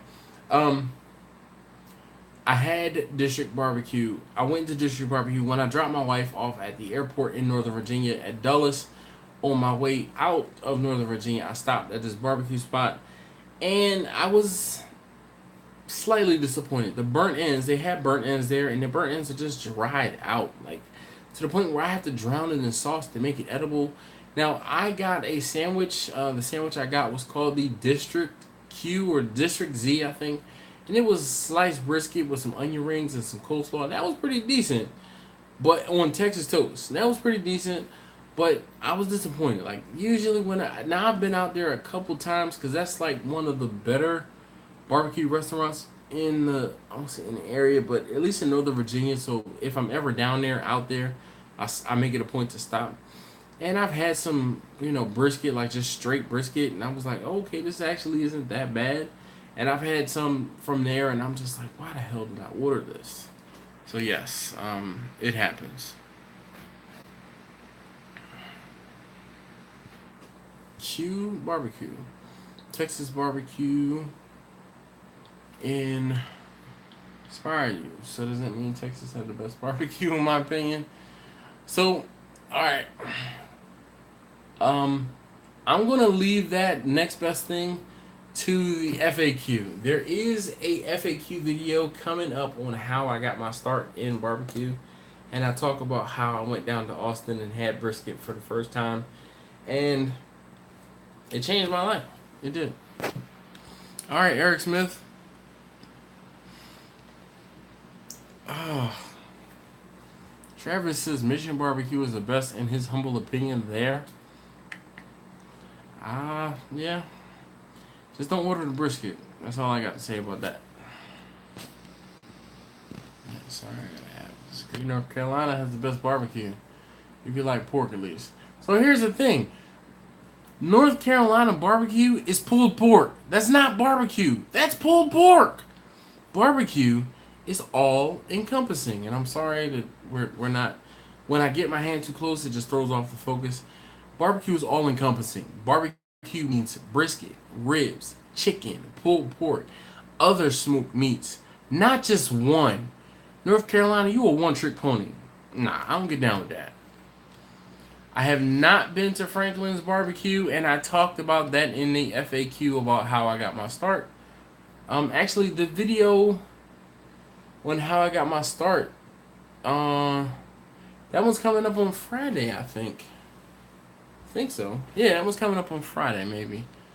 Smoked turkey neck, collard greens, best in bacon, crust, jalapeno, honey cornbread, best size ever.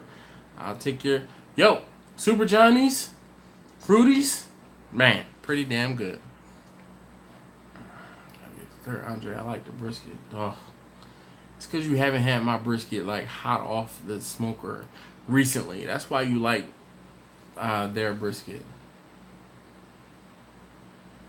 You are not the only person to ask those questions. Next best thing. It's not personal. It's not. It really isn't. It's just those are the most frequently asked questions. It's not that it's just, it is what it is. I want to try Salt Lick as well. I've heard good things about the Salt Lick.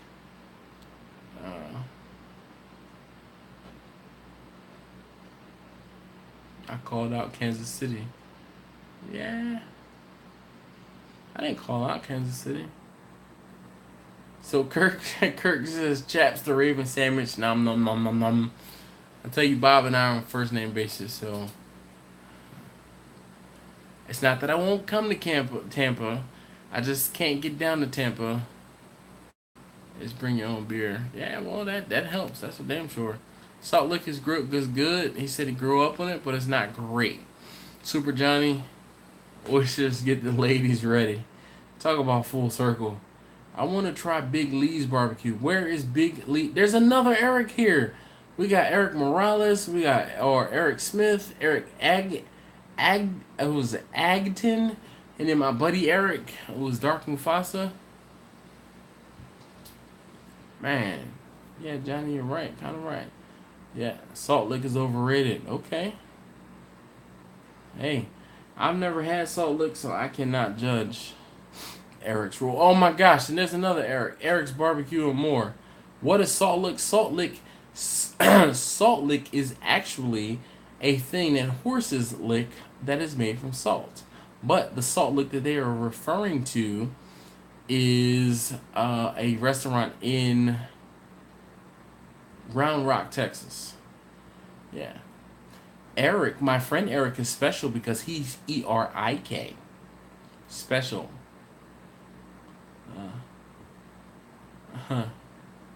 Damn, Dash knows, but it's deer. Oh, okay. Sorry. I thought it was horses. I thought horses licked it too. Deers licked the salt. All right, I'm a city boy. Okay, I'm good to have known that it was an animal that licks the salt in the first daggone plate. Don't beat me up. Oh, see? Eric Angton says it's actually cows that lick it. So which one is it? Is it deer or is it cows? We're gonna have a fight. Deer, cows. Yeah, they probably all do. I would open my laptop and ask. Oh, Steve says cows. Horses, cows, and deer. We keep blocks with horses and cows. See? I wasn't all wrong. Anyway. Yeah, ask Google. Who uses Salt Licks? Sometimes they look at my grandparents had cows and horses. Eyewitnesses the horses licking. Yes. Thank you for confirmation. Make sure I'm not crazy. All right. Mineral blocks, yes. Never actually used or You got red, white, and yellow salt blocks. Why? I'm a city boy. I don't know nothing about those things you're talking about. Django to Mango, it is almost 11 o'clock. If you are not in your room, you need to be. think a lot of different animals use them. Eric Angton asks, how long does my new smoker hold temperature? Like 2, maybe 3 hours. I hear you. We talked about that before. Good night. I am working on getting a thing for you guys. Ruzi's is a franchise, but people love it. Yeah, Eric, you know what? It's pretty good, man. I like my cow salted from the inside out. That's funny. No need for tears. Just go ahead on. There we saw it from Rose in the winter. Really? I thought, yeah.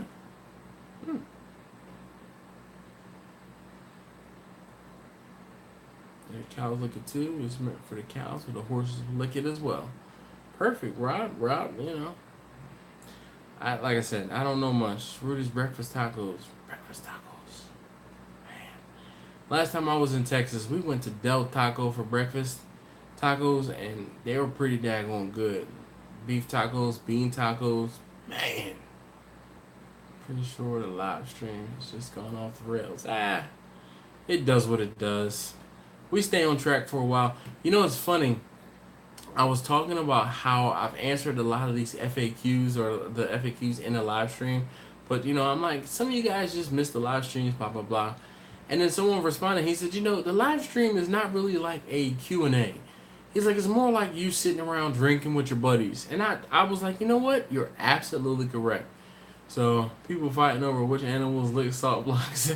Hey, man, you know, sometimes it is what it is. We go on tangents here, and I'm okay with it. There we salt and rose, used after snow for de-icing. Eric's Real Deal Barbecue is the best. Where is... Oh, I guess Eric... That was funny. I walked right into that one. That's the beauty of the live stream. You can talk for a while on something, and the next... Yep. Sure enough. Next thing, we're talking about how cows and deer lick salt. Sure enough. Get the Del Taco and get fresh avocado. And deer, I know. So now, how many animals... I know, I haven't forgotten about them. I was actually getting ready to... Alright, look, I guess I'll go out there right now. Just wants to hit a Taco Cabana. I think I've had Taco Cabana as well. I think live streams are the future.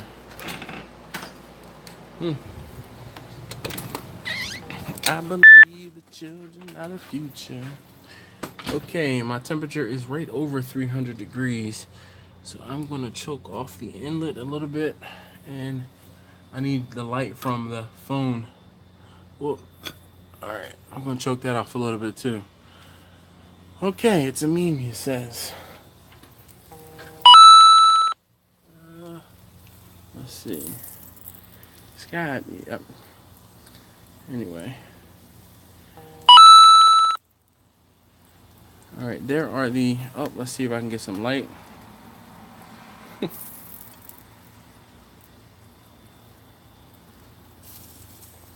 So what do you guys think? Turkey legs look pretty good. They're not done yet, though. But they're getting there. Man. Looks pretty good.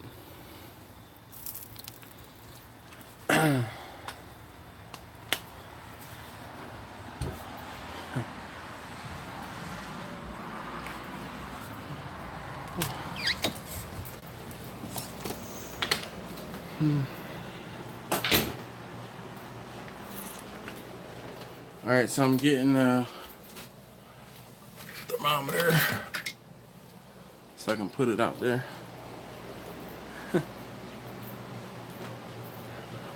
Sorry, Rob.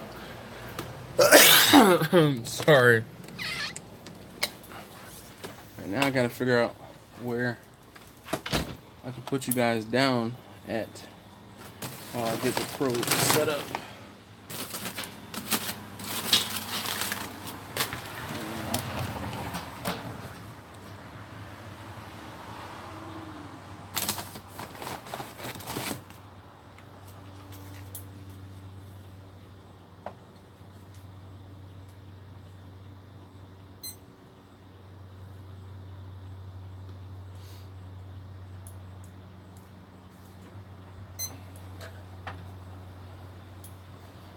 Alright, so I'm gonna get a probe and either turkey leg.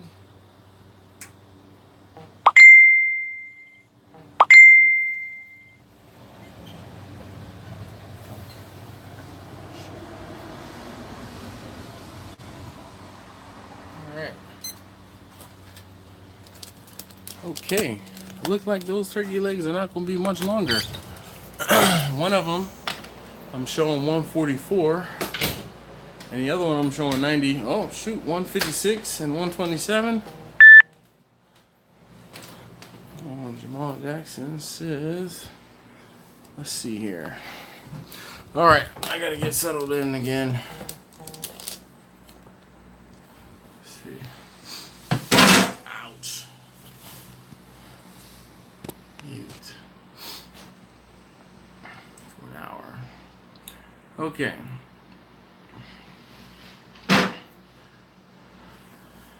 DC Cooks says no love for Taco Cabana. Oh man. Let's see. Good while I sit here with a cheese stick in my hand to feed.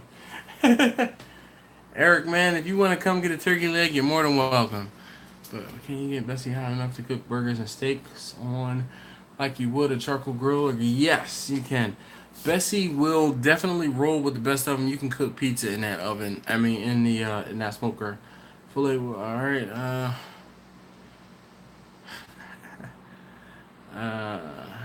had a guinea pig as a kid that loved salt licks. Oh man, here we go. This is gonna be an inside joke now. What did somebody say about donuts?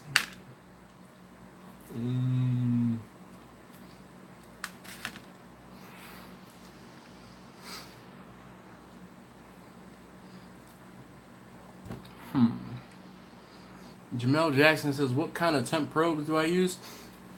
This one is one by Ready Check. Hold on, let me.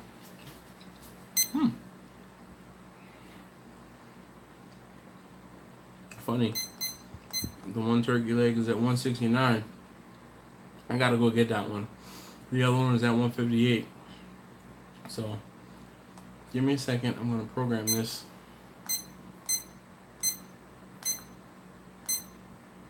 Turkey.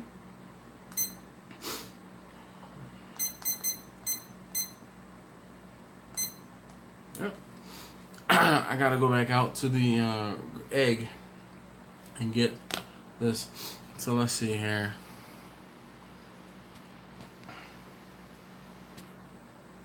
Next best thing says, I'm not the only barbecuer in my family, including the wife's side.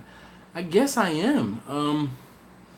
Growing up, my aunt had a little bullet smoker that she used to use from time to time, but she never did anything like real serious with it. My dad never really got down with grilling. My father-in-law will grill, but yeah. Yeah, I guess I am. I don't know if any of my paternal uncles that are big into grilling.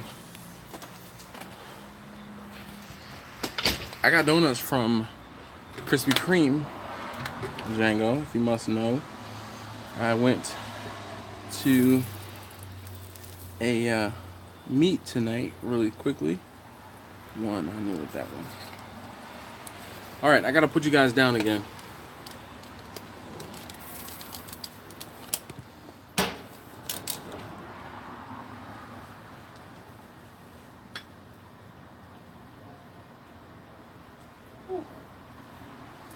How am I going to do this? Let's use this spatula. Let's take this probe out. And since I don't have tongs or anything, I'm going to group the probe back into the grill so I can monitor the temperature. Alright. I can tell you this turkey wing smells delicious. I'm gonna leave that out here, and I'll get that when I get the other one. Time to go back in the house now. Oh, sorry. Alright. So you guys want to be part of the video? Ooh, look at the color on that thing there.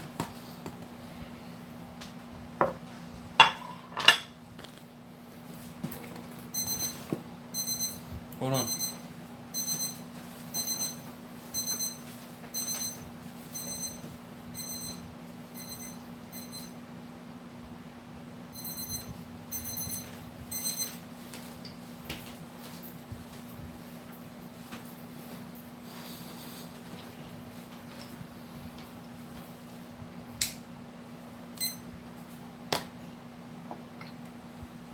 I ate another piece of donut.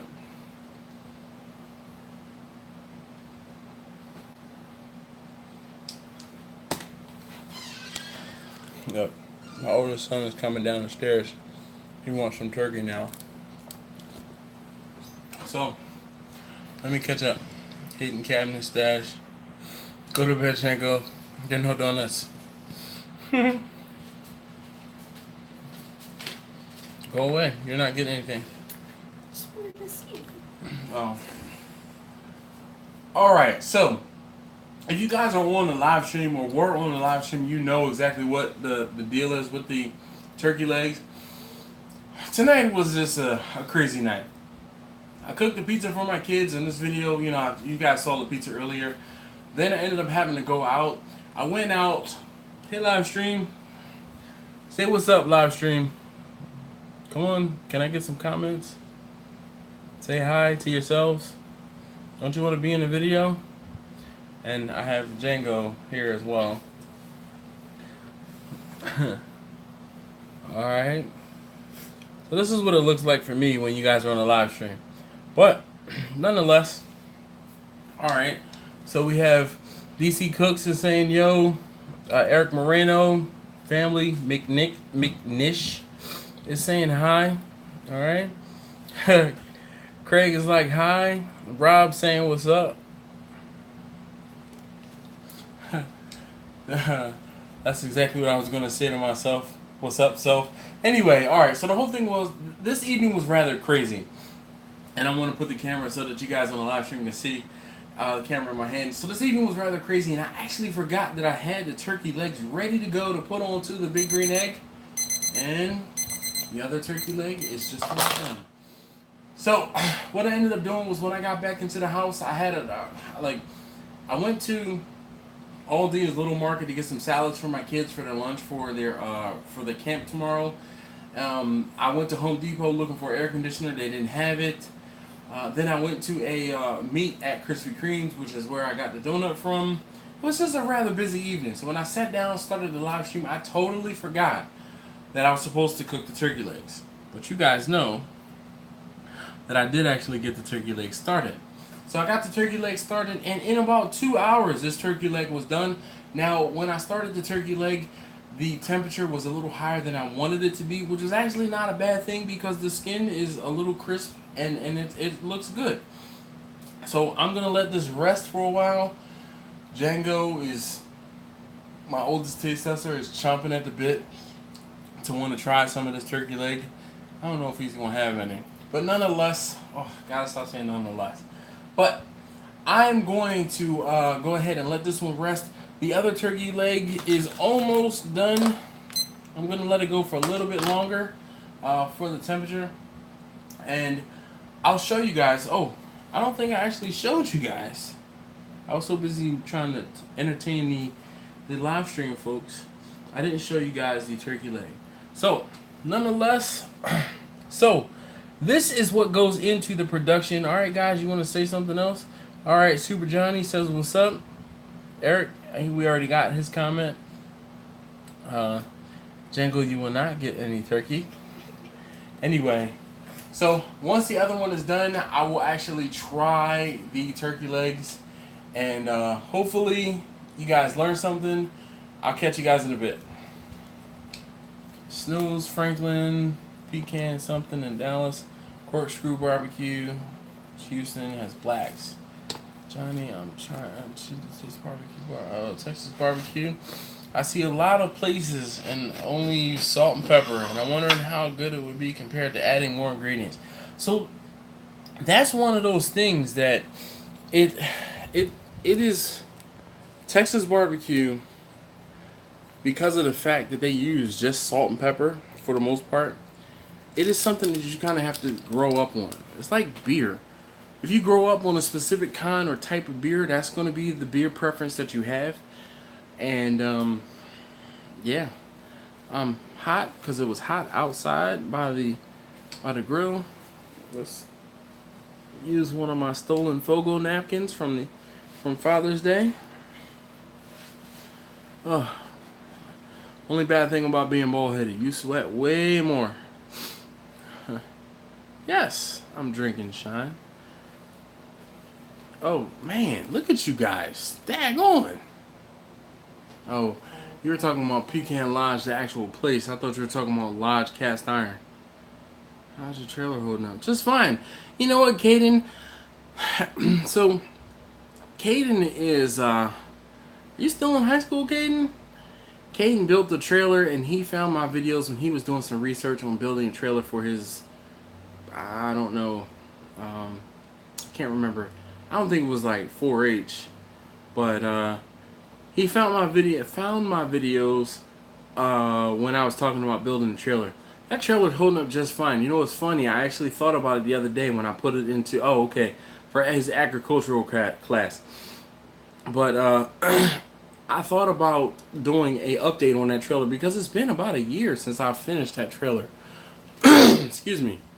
All right, so my other turkey leg is ready to come off of the grill. I'm gonna go get it. I can't do it and take you guys with me, so I'm gonna put you down. I'm sorry. I'm just gonna apologize now. Here, my Django wants to help me here. Guys, get the cup. Here. You won't get the cup. Should I go out the door? Yes, go ahead outside. Okay.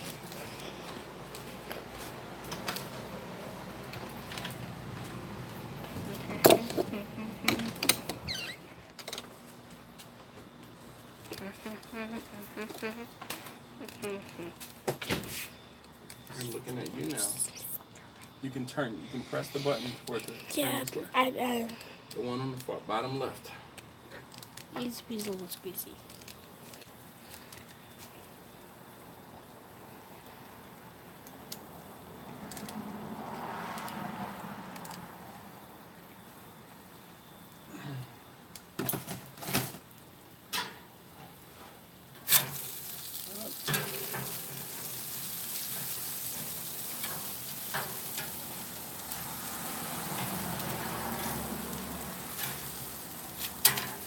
Grab tongues, it would have been much easier.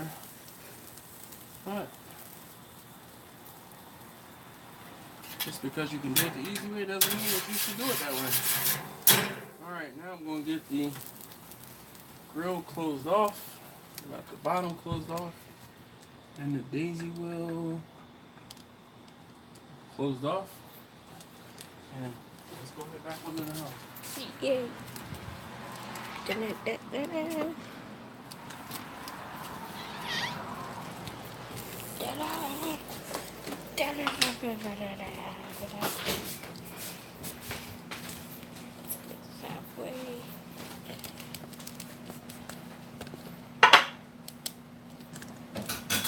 Alright, fellas. Thank you. Alright, fellas. So here are the turkey legs in their glory. And they look pretty good. Would you guys eat some of these turkey legs? Eat a turkey leg?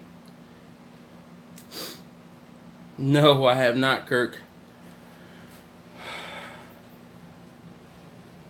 Kirk says, have I decided on a name for the new smoker? No, I have not. Django's funny. Alright. Eric Moreno says, what's up, oldest taste tester? Okay, so let's finish out the video. You guys in the live stream. I bought these for my wife, and she's out of town, so she's missing out. Okay, so just like that, the second turkey leg is done. This is the first one, this was the second one. And it looked pretty good. I'm gonna have a piece of this. And those guys that are still on the live stream, Django, you're not funny. Wow. Caden says, I inspired him to build an 18-foot hydraulic dovetail.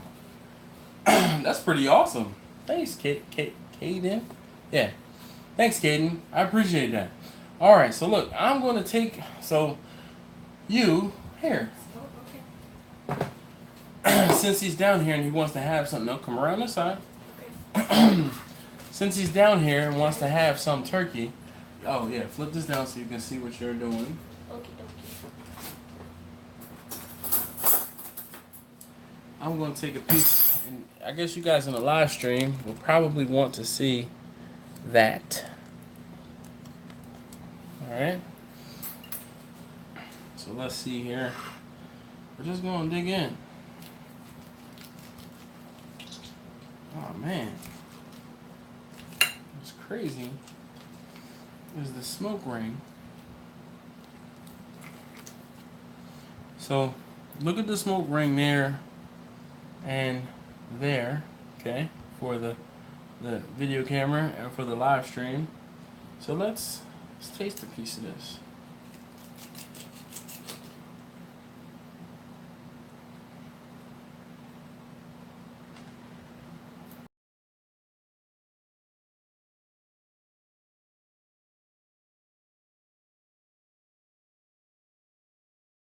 Not too salty. I was worried about it being a little too salty because of the brine, but it's not too salty.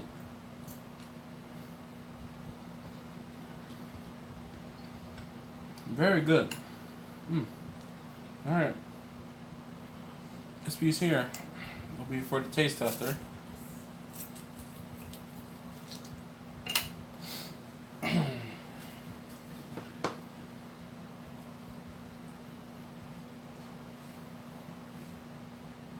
Tastes like turkey, right? Mm-hmm. It's good though. It's nice and juicy. I mean, you guys see how juicy this turkey leg is. And while your brother got donut, you got smoked turkey. That seems like a pretty fair trade. All right. So, all right. Let me close out this video. Okay. So, as far as the brine, I did 6 cups of water. It was a 1/4 cup of salt, a 1/4 cup of sugar. And I just did a liberal amount of the rosemary seasoning. And then once the turkey legs that sat in the brine for about 8 hours, they were flipped once during that 8 hours. Thank you to my oldest taste tester. I took temperature probes into the turkey legs. I pulled them off between 165 and 170. So nonetheless, hopefully that helps out. For those of you guys who are interested in doing some turkey legs, they were pretty daggone good. Pretty good. You guys on the live stream, alright, taste tester does not have to go first. Alright, see you guys on the live stream. Thank you for hanging out with me on the live stream. The live streams happen usually every Wednesday at 9 p.m. Eastern. I do definitely appreciate you guys hanging out with me, and thank you guys who reminded me about those turkey legs, because without you guys on the live stream, shout out to you guys on the live stream, I would not have been able to get or finish this video, and I'll try to have this video out within about a week. So if you like what you saw tonight, if you learned something today, please leave me a thumbs up down below. Thank you as always for watching, and I'll see you next time. Alright. Go ahead. He wants to take more of the daggone turkey. Dash ready for a run fair with the turkey legs. Yeah, buddy. I've had a couple turkey legs at like the Maryland State Fair. Does the wife help? No, most of the time she doesn't. Yes, this is definitely behind the scenes. At the rodeo, that's a $30 plate. Good gosh.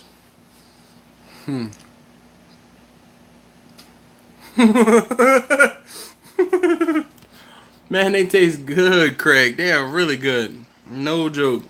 Not just saying that.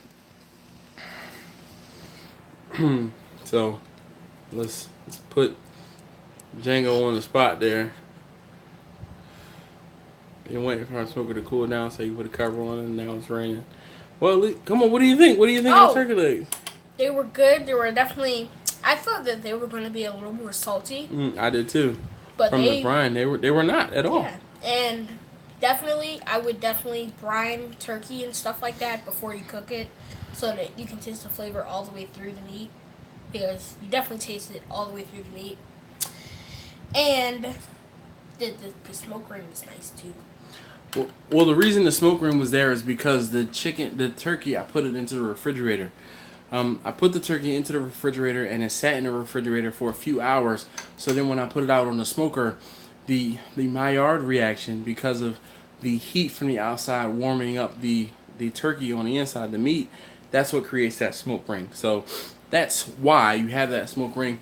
I plan to do an experiment soon when I cook a frozen brisket.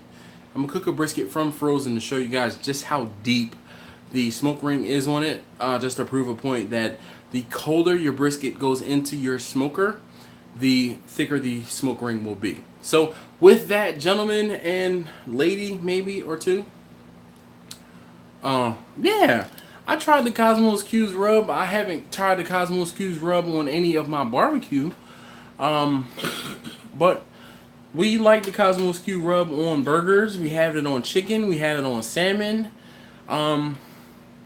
It's one of those things where I have my specific... Funny. One of these questions was, when is Django going to get his first cook done? I don't know. We'll see. You should see him shrugging and doing all these facial expressions behind the camera. Anyway, nonetheless, thank you guys so very much for watching. I gotta get up in the morning. It's almost 11:30 here. And I really do appreciate you guys hanging out with me. DC Cooks, I know you're a recent or a new subscriber. Come on back for more of these live streams. We can talk more about Sous Vide and other things like that. Nonetheless, stop saying nonetheless. How about that? All right, guys. Good night. Thank you for watching again, as always. And I'll see you guys next time.